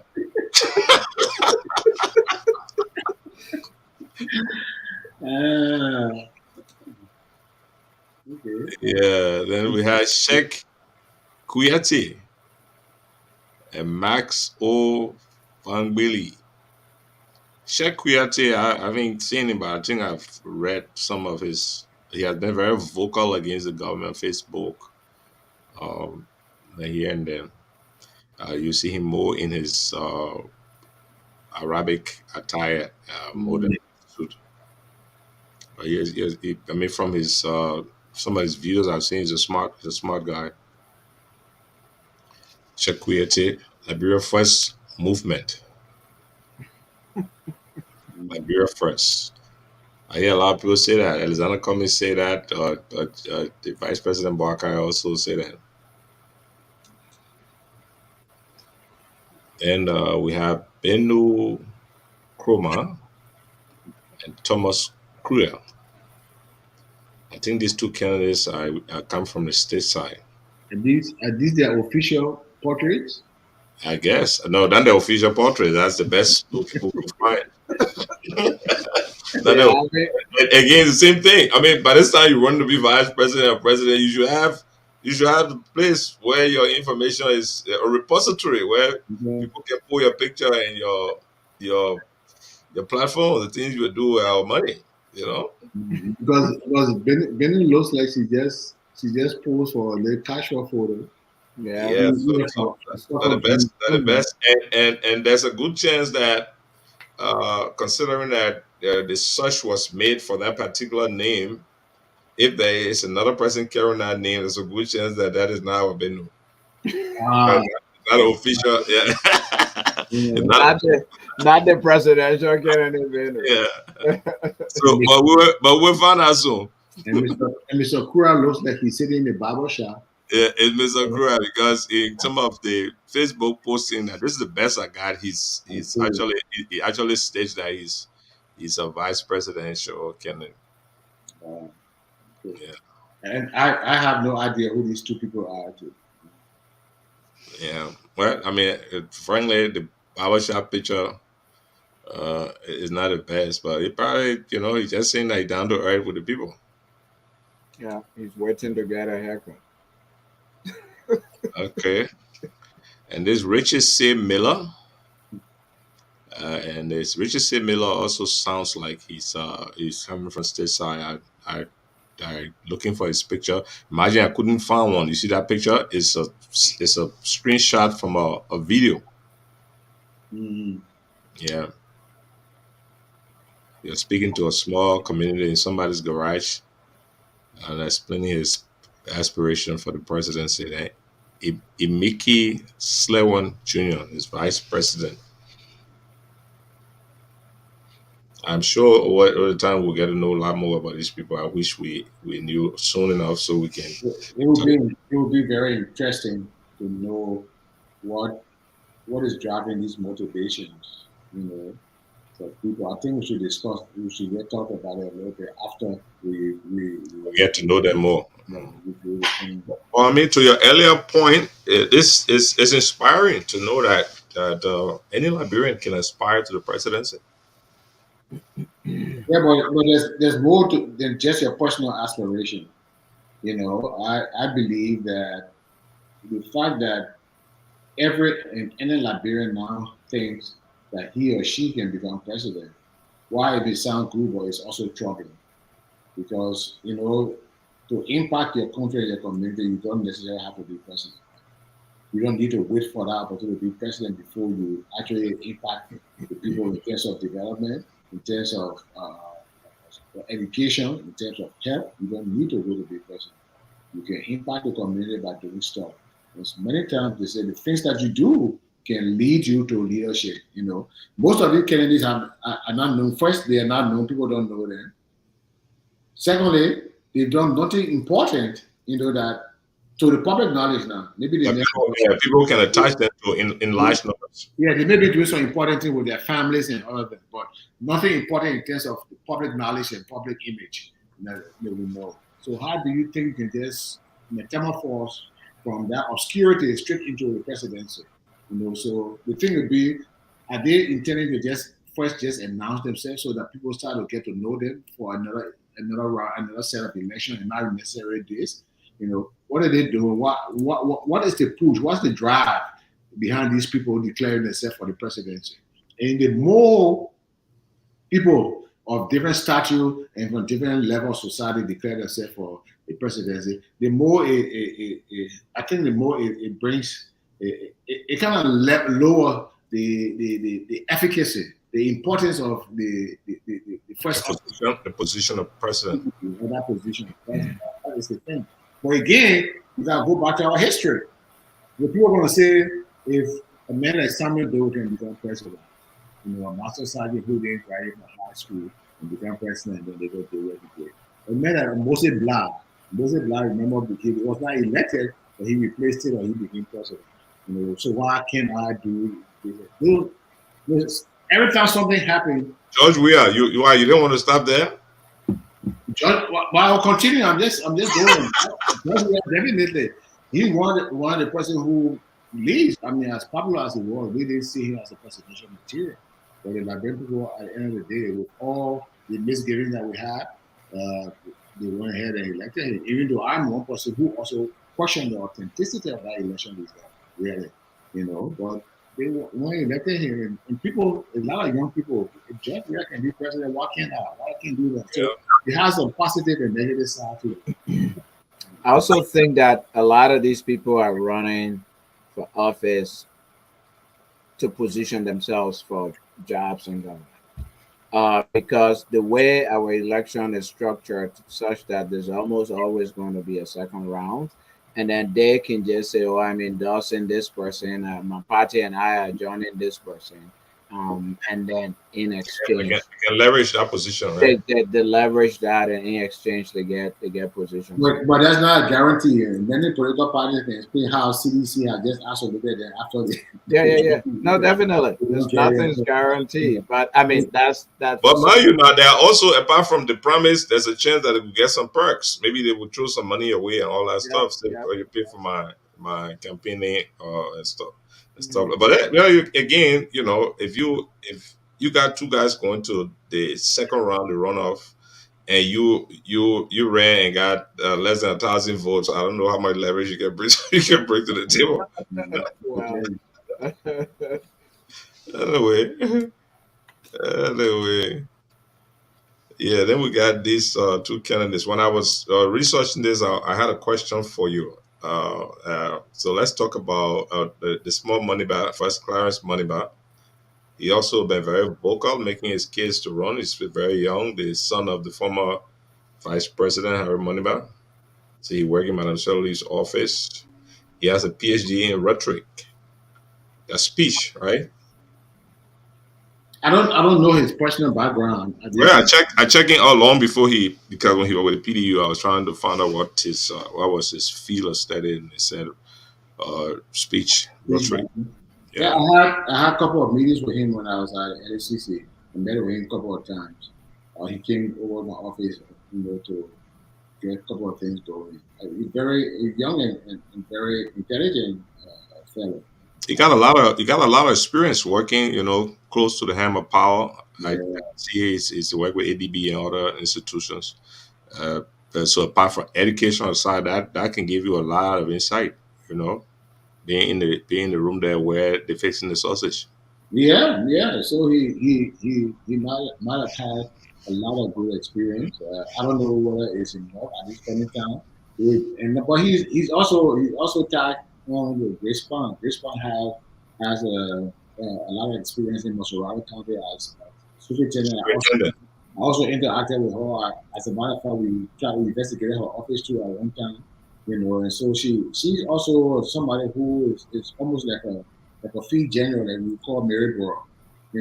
Respond is kind of a miniature of the kind of thing that Maryborough will do and how she I remember I was consulting with a poach. She was there as the head of the labor union or something. She was in the middle of a lot of people.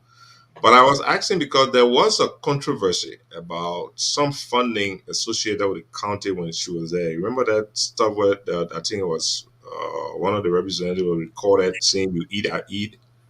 Yeah, but remember I said we also conducted an investigation of Maserati County when I was at LCC.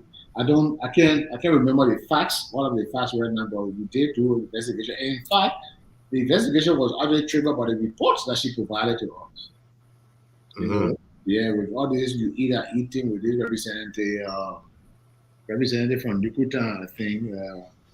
Or Fort, I think. Edward Ford, yeah. So, but I don't think we found anything substantial. But I think she was forced to relieve her position for some reason because she got replaced by. I think she was in good books with Ellen, one of Ellen's girl. So they replaced her with one of her associates who I've been knowing for years, and I thought didn't have the qualifications. She's still superintendent on Florence. Yeah. The fact that they passed it over to Florence, it was just as though let's Florence take the official position and you do the work from the back. But I'm not sure they. I just thought it was the same investigation that forced Madame Sirleaf's hand to move her. I would also say, to speaking for Crispin, is that she is more like an archivist. She came to talk to you about any issue, she had enough documentation. You know, so there's somebody who kept a lot of documentation. So those documentation many times were able to take care. Yeah. Okay. Okay. Then we got this guy, Robert Fritz Morris and Celia Brown. Celia Coffee Brown. Celia Coffee Brown is the same controversial Celia Coffee Brown, right? Yeah, that's somebody I know very well. Very well. I met her once, just once. Alva took her, was in Liberia. He took me to the port. She was the acting managing director. And then she took us to her house and, served us food and all that. I had just a short window to make an assessment of her, but then I followed the controversies or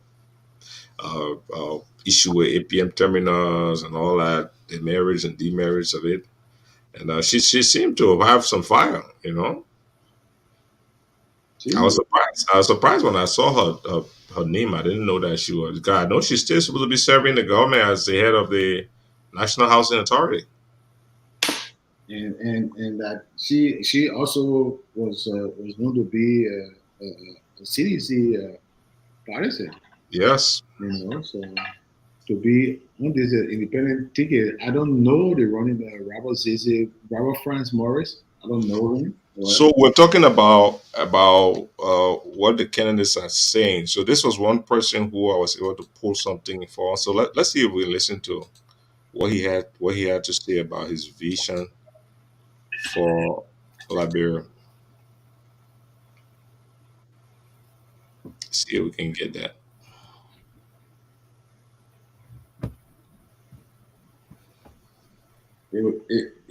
It appears to me.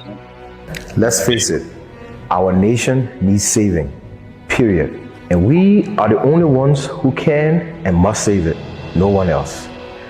If we do not fight to save our great nation, we, our children, and the Omanim will very soon not have a nation to call home. We cannot be content looking back with nostalgia at the prosperity and greatness that we once enjoyed before the war. Those stories and memories of the days of old do not feed our children today. The grandeur of our past does not take care of today's sick and suffering. Collectively, we have to recognize and accept just how far we have fallen. We have to look at the state of things as they are now and acknowledge that we have an infinite capacity to raise our standard of living, reduce the price of food, and create new opportunities for our people. It only requires leadership with vision and understanding that is practical and grounded in reality. We need someone who recognizes that until we invest in quality medical care to keep Liberians healthy, thousands of our citizens will continue to die young. We need someone who recognizes that the sorry state of our infrastructure holds back economic growth, deprives our farmers of access to markets, and our citizens within the diaspora of the security required for them to contribute to nation building. We need someone who understands the importance of a better educated workforce so that companies that invest in Liberia have easy access to a well-trained and talented workforce. We need someone who recognizes that right now, all of Liberia pays a terrible price for the incompetence and corruption of her leadership and the failure to modernize our roads, our public transit, our electric grid, our internet capacity, and our water and sanitation infrastructure. As the saying goes, when you want something done, best do it yourself. I do not trust anyone else with the responsibility of leading this once great nation down this course that I've charted. And it's for that reason that I am running for President of the Republic of Liberia. I seek not fame or fortune. I'm just tired of all of us pretending. No, we are tired of pretending that all is well when we know full well that it's not. People working but not getting paid, the illegal reselling of land with impunity, all of this corruption in our poor system of education. So, on behalf of those whose fondest hope is a day when prosperity is the companion of all, I am Robert F. Morris, and my people, together we move.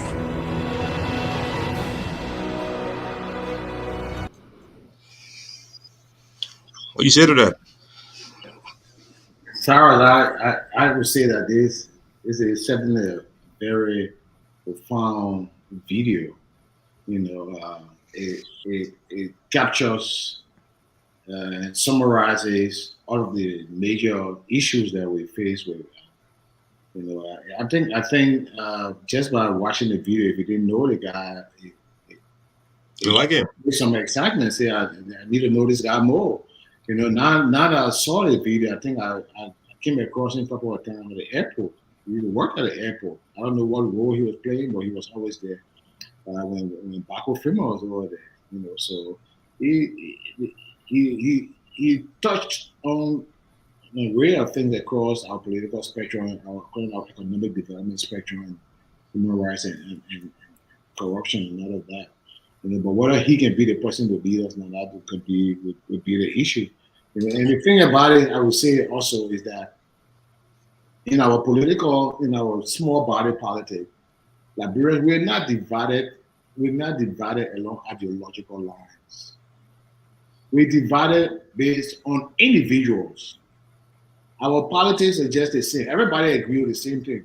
If you search UP platform and what they're presenting to ANC, everybody, we're going to discuss the same thing, how we want to change it. We don't have ideological differences in Liberia.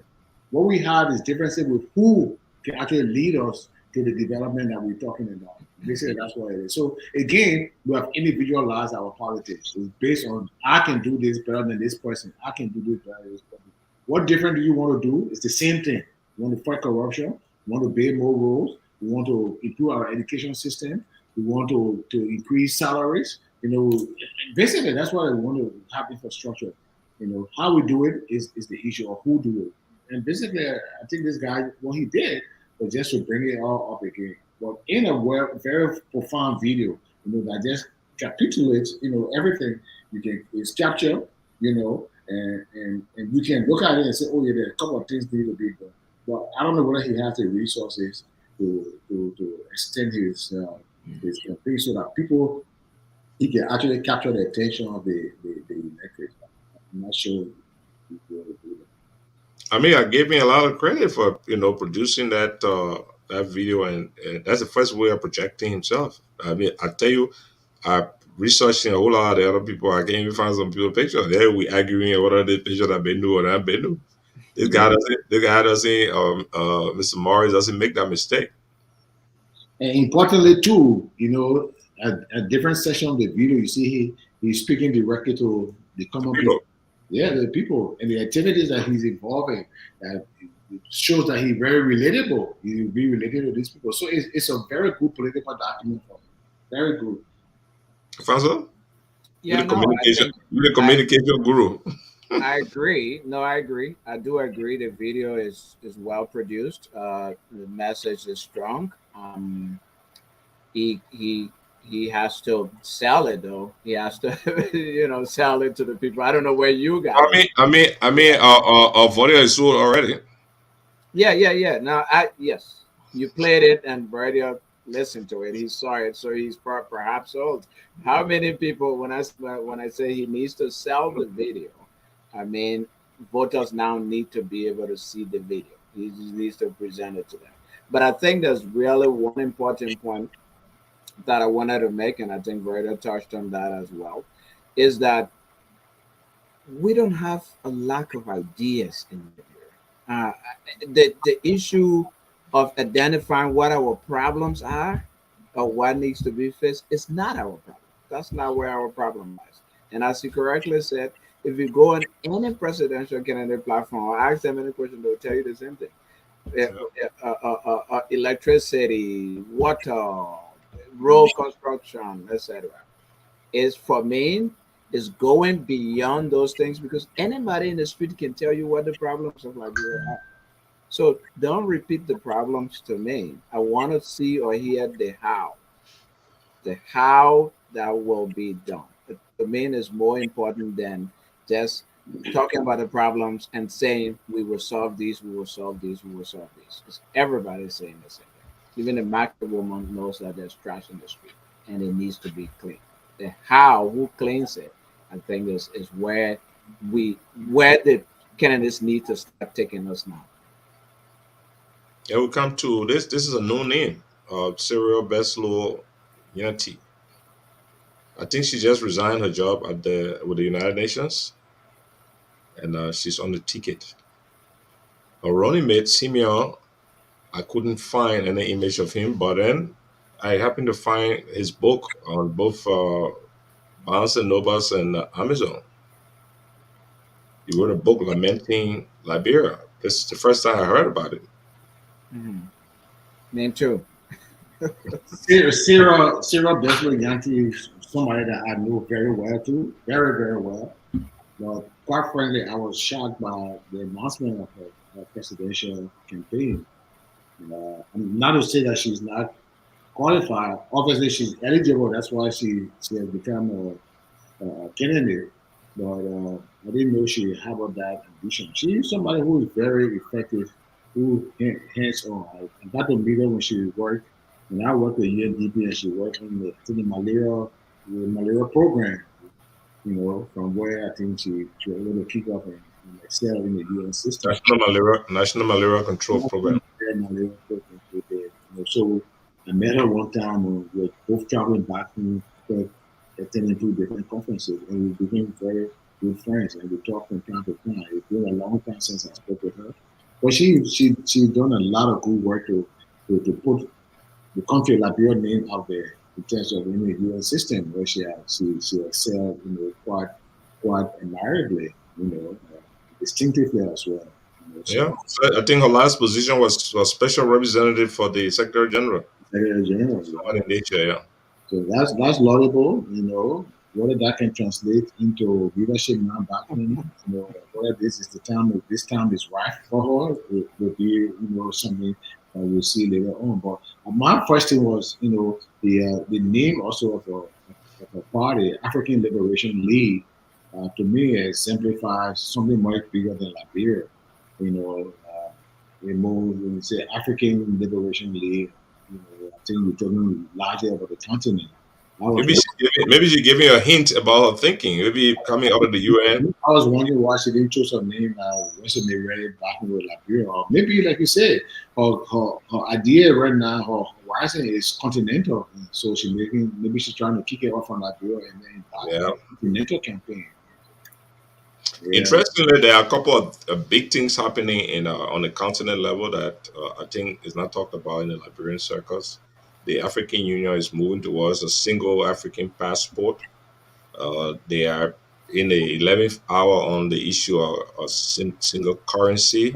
Okay, single currency, yeah. Yeah, they are also working on African common trade zone and all that. So I imagine somebody coming from the UN or AU, when they think about politics in Africa, to really be thinking more on a continental level, more integration with the other countries. I mean, if I were president of Liberia, I honestly would try to sit with several and see how we can create a one country and decide what kind of structure we can, because we have a lot in common.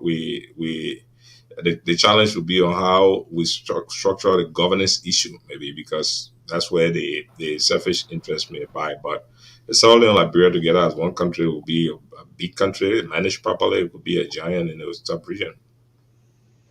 That's a good idea. That's an idea. I'm not sure I would say it's a good idea or not, but I'm sure that is not going to happen here in our lifetime. Why do you think so? Countries giving out their sovereignty is a very, very big issue. You only have something like that happening in some European countries who, after going to war, got to bring them together. But countries who have experienced their independence and they're thriving now, they give up that sovereignty.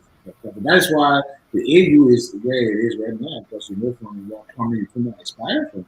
It's a single continental body. All of the African leaders, even though they supported the idea, but were not willing and prepared to surrender, their sovereignty at the time, leadership. So I don't see how we're going to achieve that right now.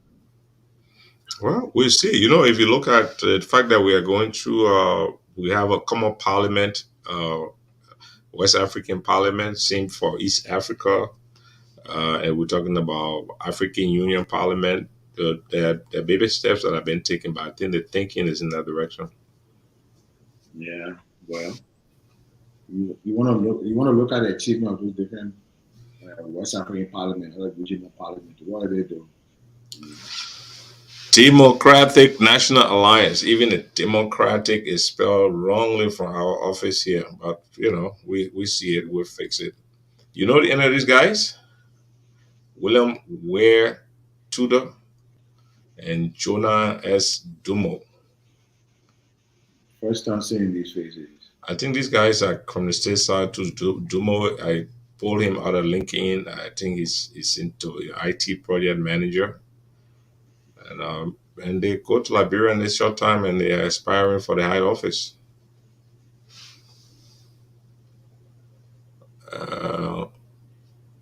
What we have here next? Presidential aspiring for New Liberia Party, Josiah Tom Turner. At this, I couldn't find an image of Turner. But I think Suma Pega, right? I've heard his name. I've not met him. I don't think I've met him, but yeah, I think he served at one time as the head of the National Investment Commission. I don't know under which administration. Suma Pega is from Bassa County. Yeah. And then President George Manawia and Joel. This the last set? Okay. No, there are two more after the thing. Oh, okay. What do you think about? I mean, they arranged the way the elections commissions ordered them. I think they were done alphabetically. What do you think about we had chances? I was talking to somebody from Liberia yesterday that was very close to one of the sites that we are. And he thinks there's a resurgence from the CDC side based on the activities you see and the kind of resources that have been pushed around. In every political process and community, is you're going to be a fool to just discount the incumbent. I don't care what they've done or what they did. The incumbent can just not be discounted from the electoral process. So even though we understand that CDC has failed miserably, we basically running a failed state right now. There's no leadership. There's the issue of corruption that have reached, Epic level. Scary epic level. Yeah. There is a serious problem with the country. I think it appears that nobody in the country is ready to provide leadership. Certainly not from President Weah. President Weah seems to be like somebody who he thinks is just having fun. He's not speaking directly to the problems in the country. He remains mute and silent, and he takes off anytime he wants to lead the country and pursue his personal agenda and uses state resources to achieve those things. Corruption has raising. I listened to some officials quite recently, a couple of days ago, who were saying that Liberia has excelled in terms of fighting corruption. I wonder how and where.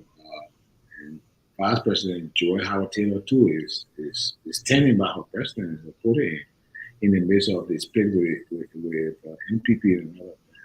But the fact that, look, I think I will discuss this the other time, where the CDC government is right now. They're definitely looking to retain power. But then they started working for a long time. They have been working. Different government institutions have been colonized by CDC. Because they've been colonized, there are people populated in those areas to render decisions that will be in favor of CDC. The opposition have to be very careful. So, as much as there's not much to look forward to look at from the CDC government. I think we still stand a huge thing of being a huge chance of being re-elected. But this is another thing I explain how people think and feel. How can you go through this kind of misery, this kind of difficult times, living shanty lives and in shanty homes and not having electricity at night, and they will still be proclaiming George Weah as president and vice president? I mean, it's heartbreaking from my perspective that something like this happened. I would hope that the opposition will be able to gather their resources and their intelligence and say, put their personal strife aside and just unite and be able to take opposition to the CDC government. I get a sense that that no single party is going to win the first round. Not in spite of the huge number of people, 20 people contesting, but even if the big 3 or 4, I don't think there's a party that is able to pull 50% of the vote plus one. I agree. I think that's a foregone conclusion. They're not going to be able to do it. So that means if there are, and then these are assumptions, if there is going to be a second round, then probably that's where the engineering, electioneering will have to be.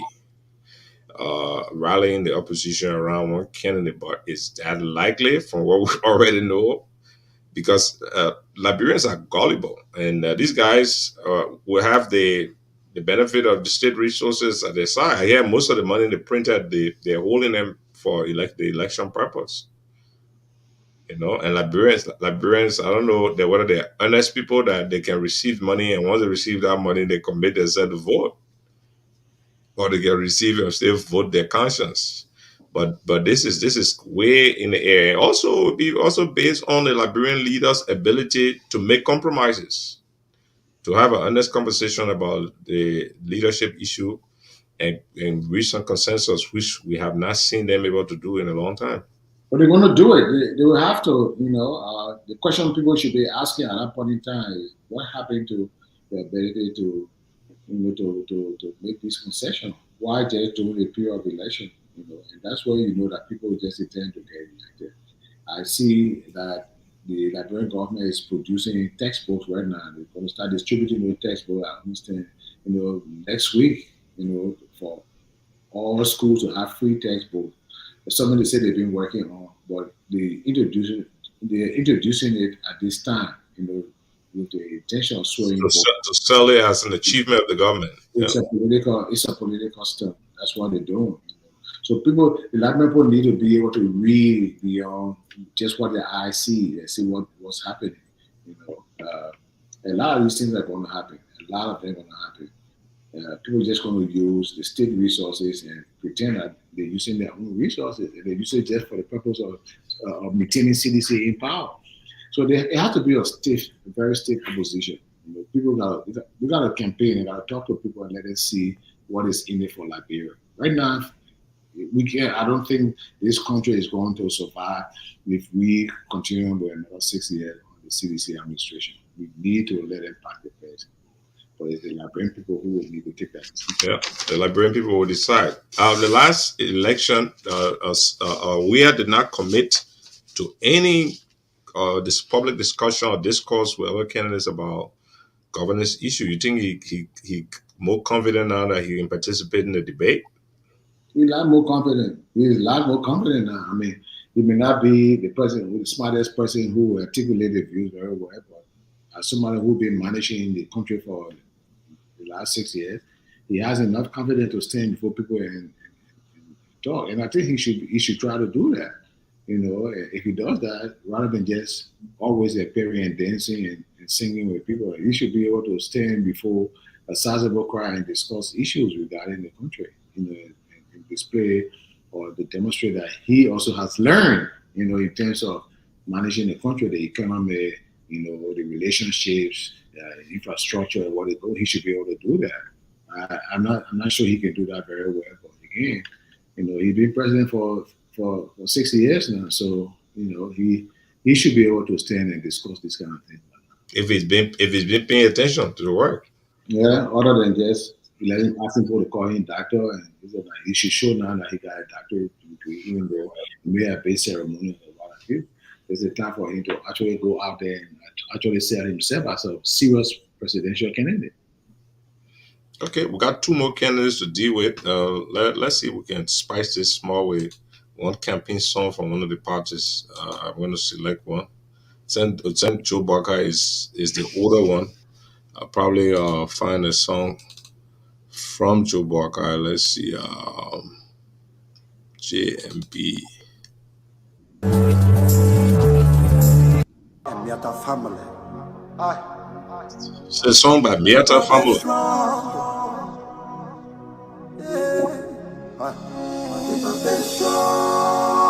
And beat everybody over. After all he's been through, the papa is strong, oh yeah. The papa is strong, oh yeah. The papa is strong.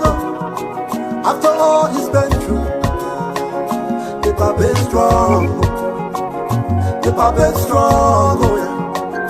The papa is strong. If anybody asks you, yeah, tell them the papa is strong, oh yeah. The papa is strong, oh yeah. The papa is strong. If anybody asks you, tell them the papa is strong. They say you will die, you will die, you will die, but you are still living, oh papa. The papa is strong, oh. Now be the people will follow you. I rescue number one, I rescue everything. Even the justice system, oh, come and rescue, oh. Rescue the market woman, rescue the children, oh baby. Rescue the economy, the nation is bleeding, oh. The papa is strong, oh. The papa is strong, oh.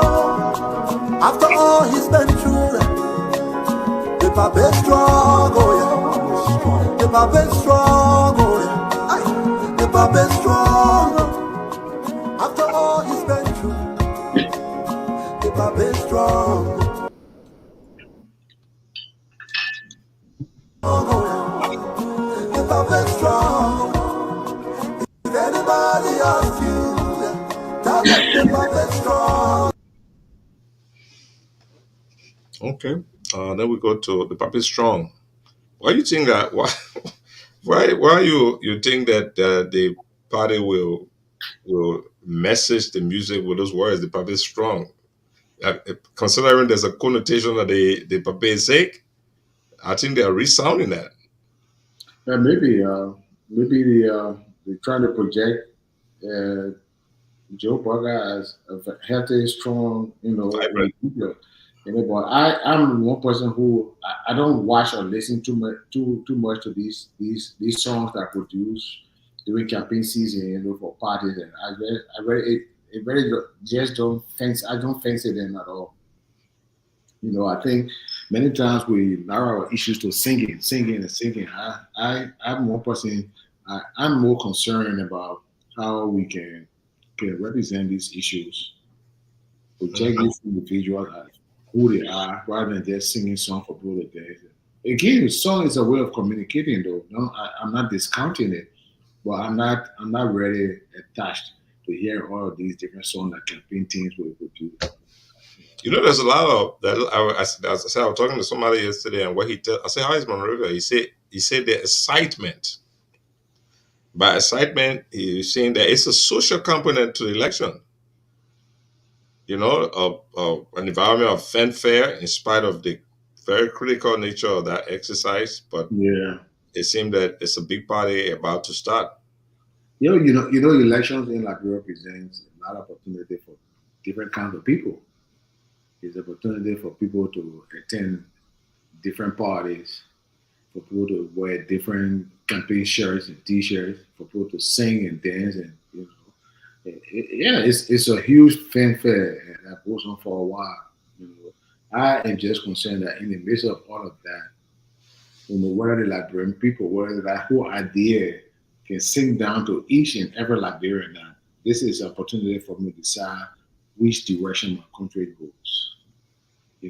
Which direction we're taking towards development, towards education, who do we think is the right person to do that at this point in time? Instead of all the dancing and eating and all of that, it's an opportunity for you to decide. We want to take this direction. What happened to our country? What has happened in the last 6 years since this party became, then the party rose to power? And George Weah, who I promised that would not be strangers in our economy. What has happened to the business people? What has happened to local Liberia? Is there a second middle class that are being created as a result of that? We want to fight corruption. That campaign, George Weah campaign on corruption. You're going to fight corruption. How many persons have been prosecuted since the CDC government in the power? Who have been prosecuted for corruption so far? Nobody, except for the people who were sanctioned by a foreign government. So it's just heartbreaking. Then Jeremiah Wimpo. Wapo. Yeah, Jeremiah Wapo. is there, Wapo. Oh, I'm saying that his running mate is somebody who I went to school with, family. I didn't know his name was Erasmus, but he asked me to be deep, some family. But I remember this guy at the level of university when we were there back in the 80s to the 90s. I don't know Jeremiah Wapo, but I know he's been involved with part of the big coalition with Unity Party and ALP and all of that. He's been involved. I've been hearing the name for a while. Yeah, I just got a chance to see his face. Mm-hmm. So this guy, Desmond Fambule. So his party is VOTE, the Voice of Liberia Transformation. I see. Right. Yeah.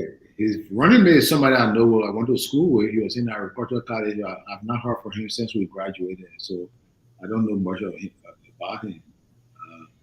Again, Wapo has been around, since the 2017 elections. He's been around. He's been involved in little political discussions, So, but I don't know his background. I don't know much about it in terms of leadership.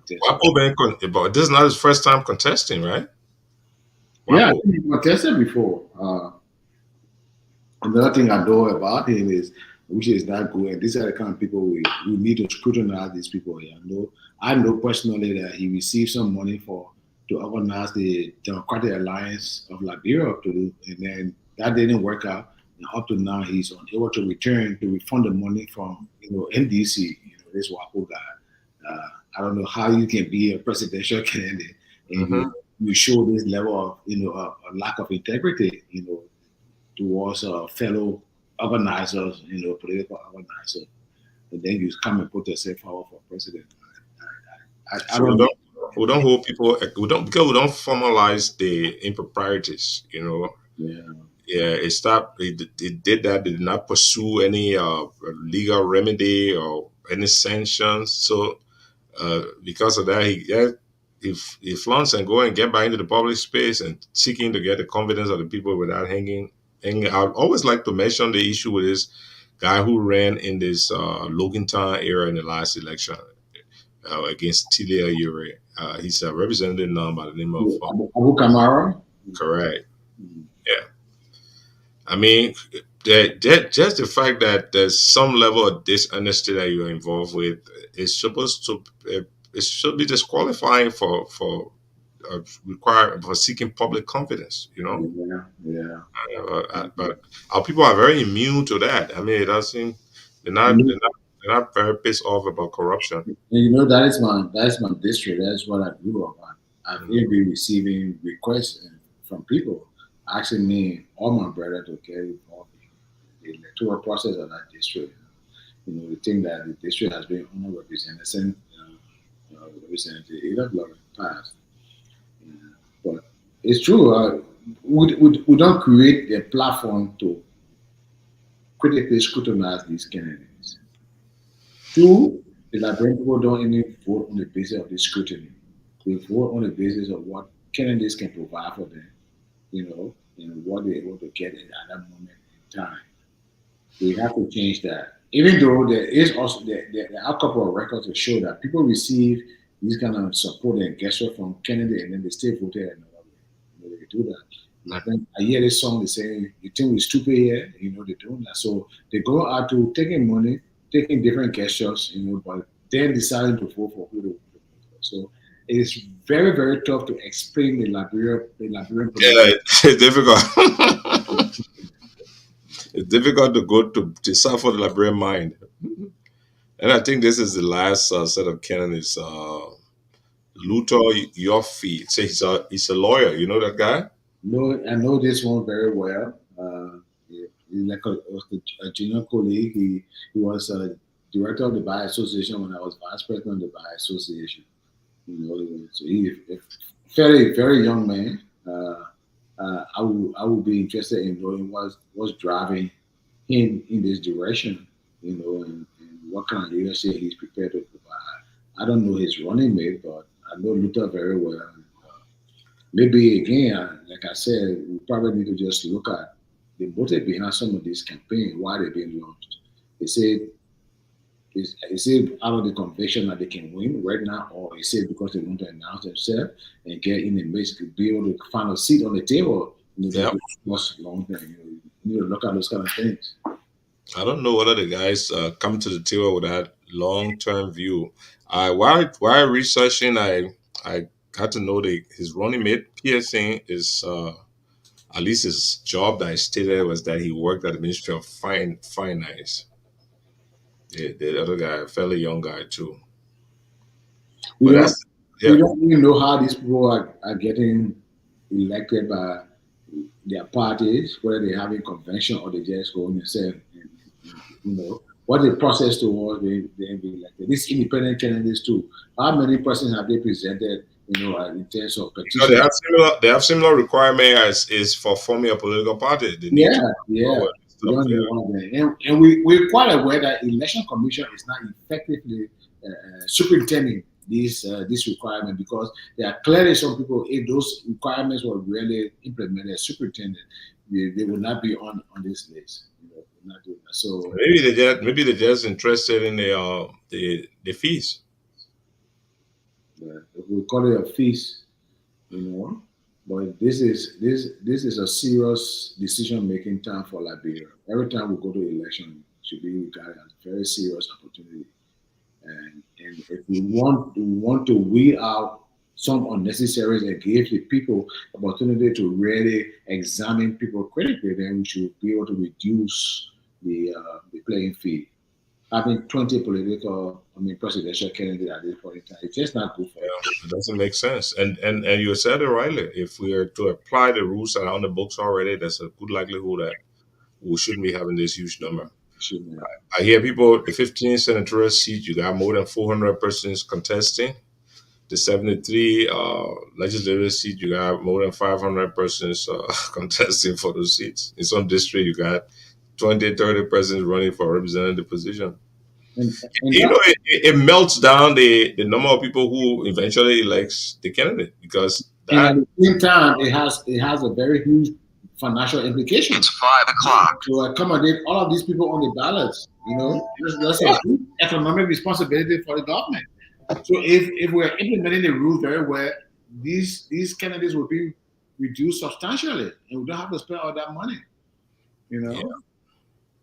Yeah, but for the look, we come to the end of this discussion. We've covered our 20 candidates. Is there a message you want to leave with us before we begin to close the curtain? Cyrus, I would just like to say you provided an opportunity and a platform for very frank discussion. You know, not a discussion not so censored, a discussion not so skewed, but just open. And we need to have more and more of this conversation and discussion every now and then to be able to highlight the issues, you know, as we identify them or as we recognize them. So the opportunity has been good. I am just concerned that going to this 2023 elections, we as Liberians need to be deciding what the issues are. You know, are the issues based on the popularity of these candidates?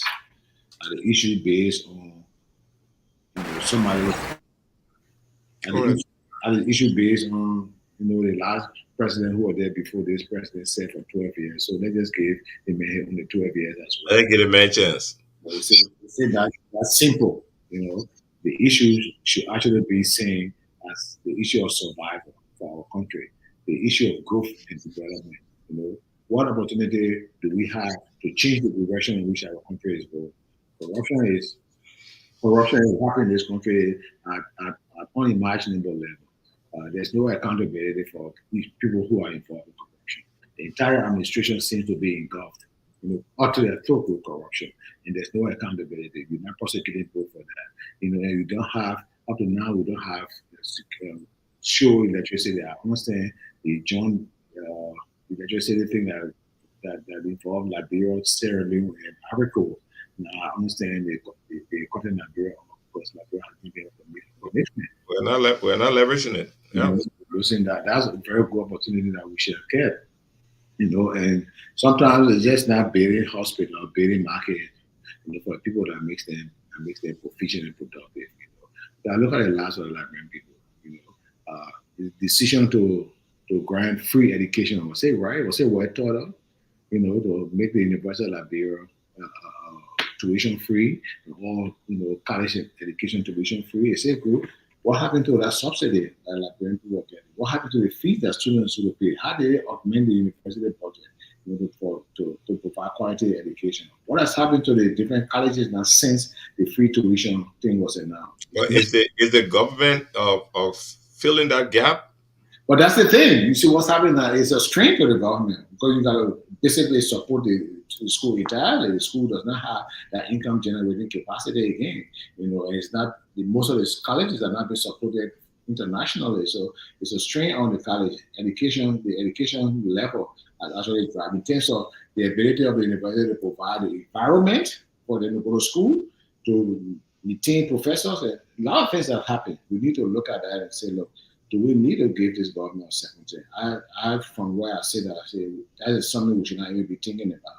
We need to look critically and say, let's hand this country to another hand. Let's move in another direction. We can't continue this way. And these are the kind of things we need to be looking at, rather than just dancing and saying, let's everybody just enjoy. It's a fun time like this. It's a fun trajectory. No, we're not.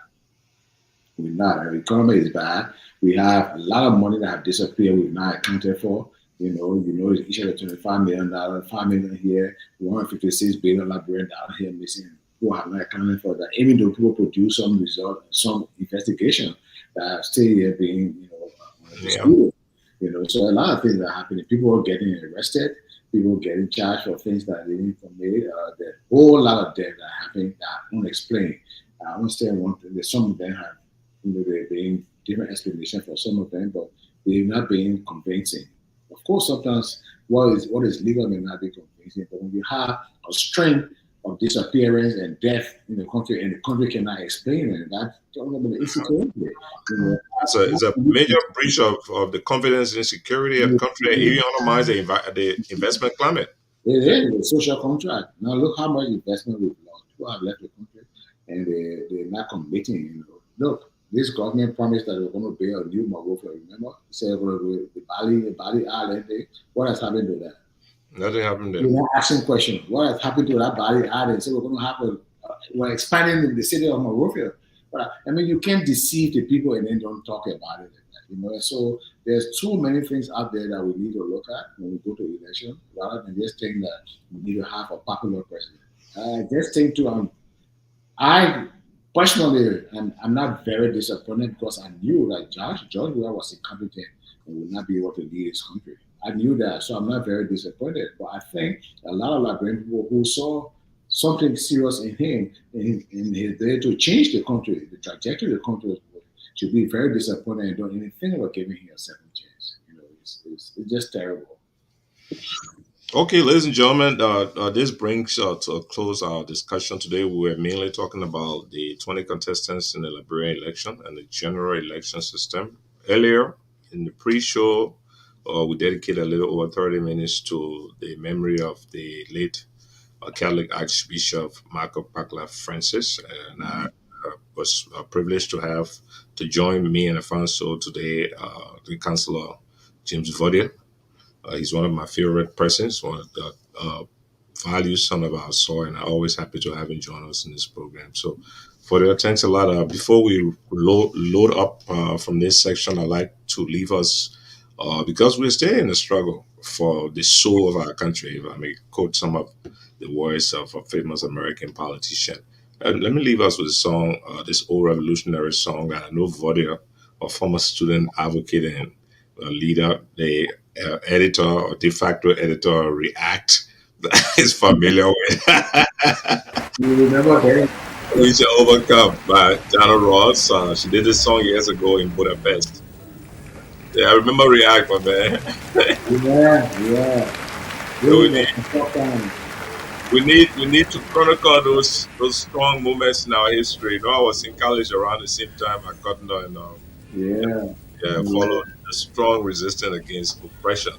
Even students had to distribute thousands of paper overnight. We went through some difficulty to distribute this thing.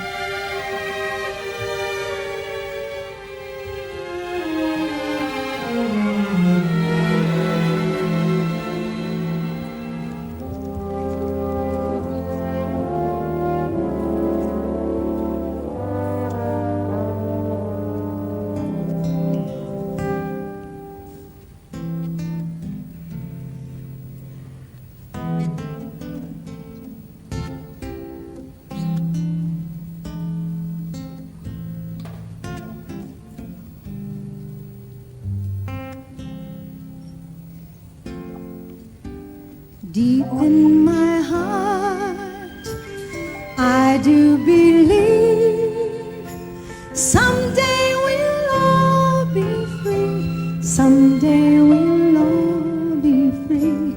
I may not know how long 'twill be. Someday we'll all be free. Someday we'll all be free.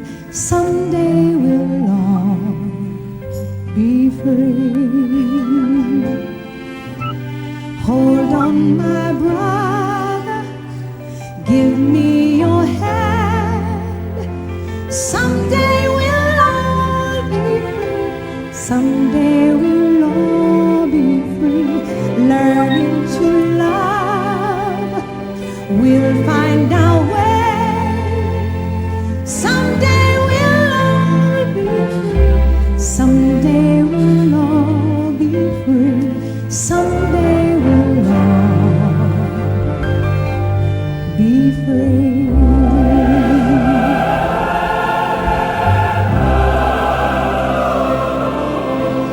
We shall overcome. We shall overcome someday.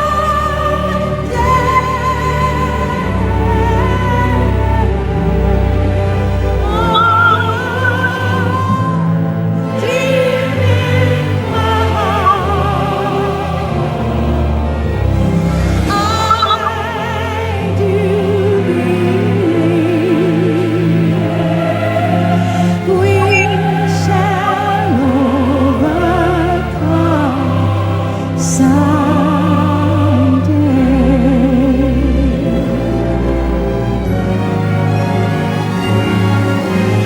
We shall overcome.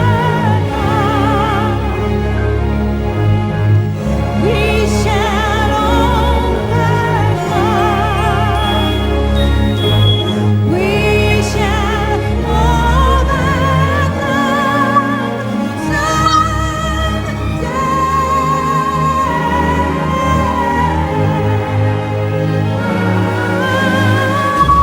Deep in my heart, I do believe we shall overcome. We shall overcome. We shall overcome. Some deep in my heart, I do believe someday we'll all be free. Someday we'll all be free. We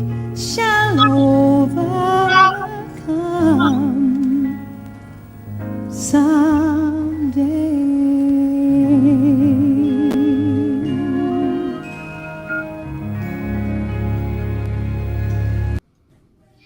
There you go. I took you back there, right? Yeah, that's a wonderful piece, man. That's a Oh, wonderful wonderful. piece. Yeah. We shall overcome someday. I know Father, thanks for coming, man. Wish you the best of the next week. And we'll keep on talking. Let's keep Charles, thank pushing for you. our Thank you country. very much for the opportunity, my man. I wish you continued success on this show and any other things to do for elections and all of that. Yeah? Thank you. Yeah. Thank you. So, ladies and gentlemen, this brings our show to a close. Later in the week, we will give you the wrap up for our next Sunday program. Thank you very much, and you have a good Sunday and a good rest of the week.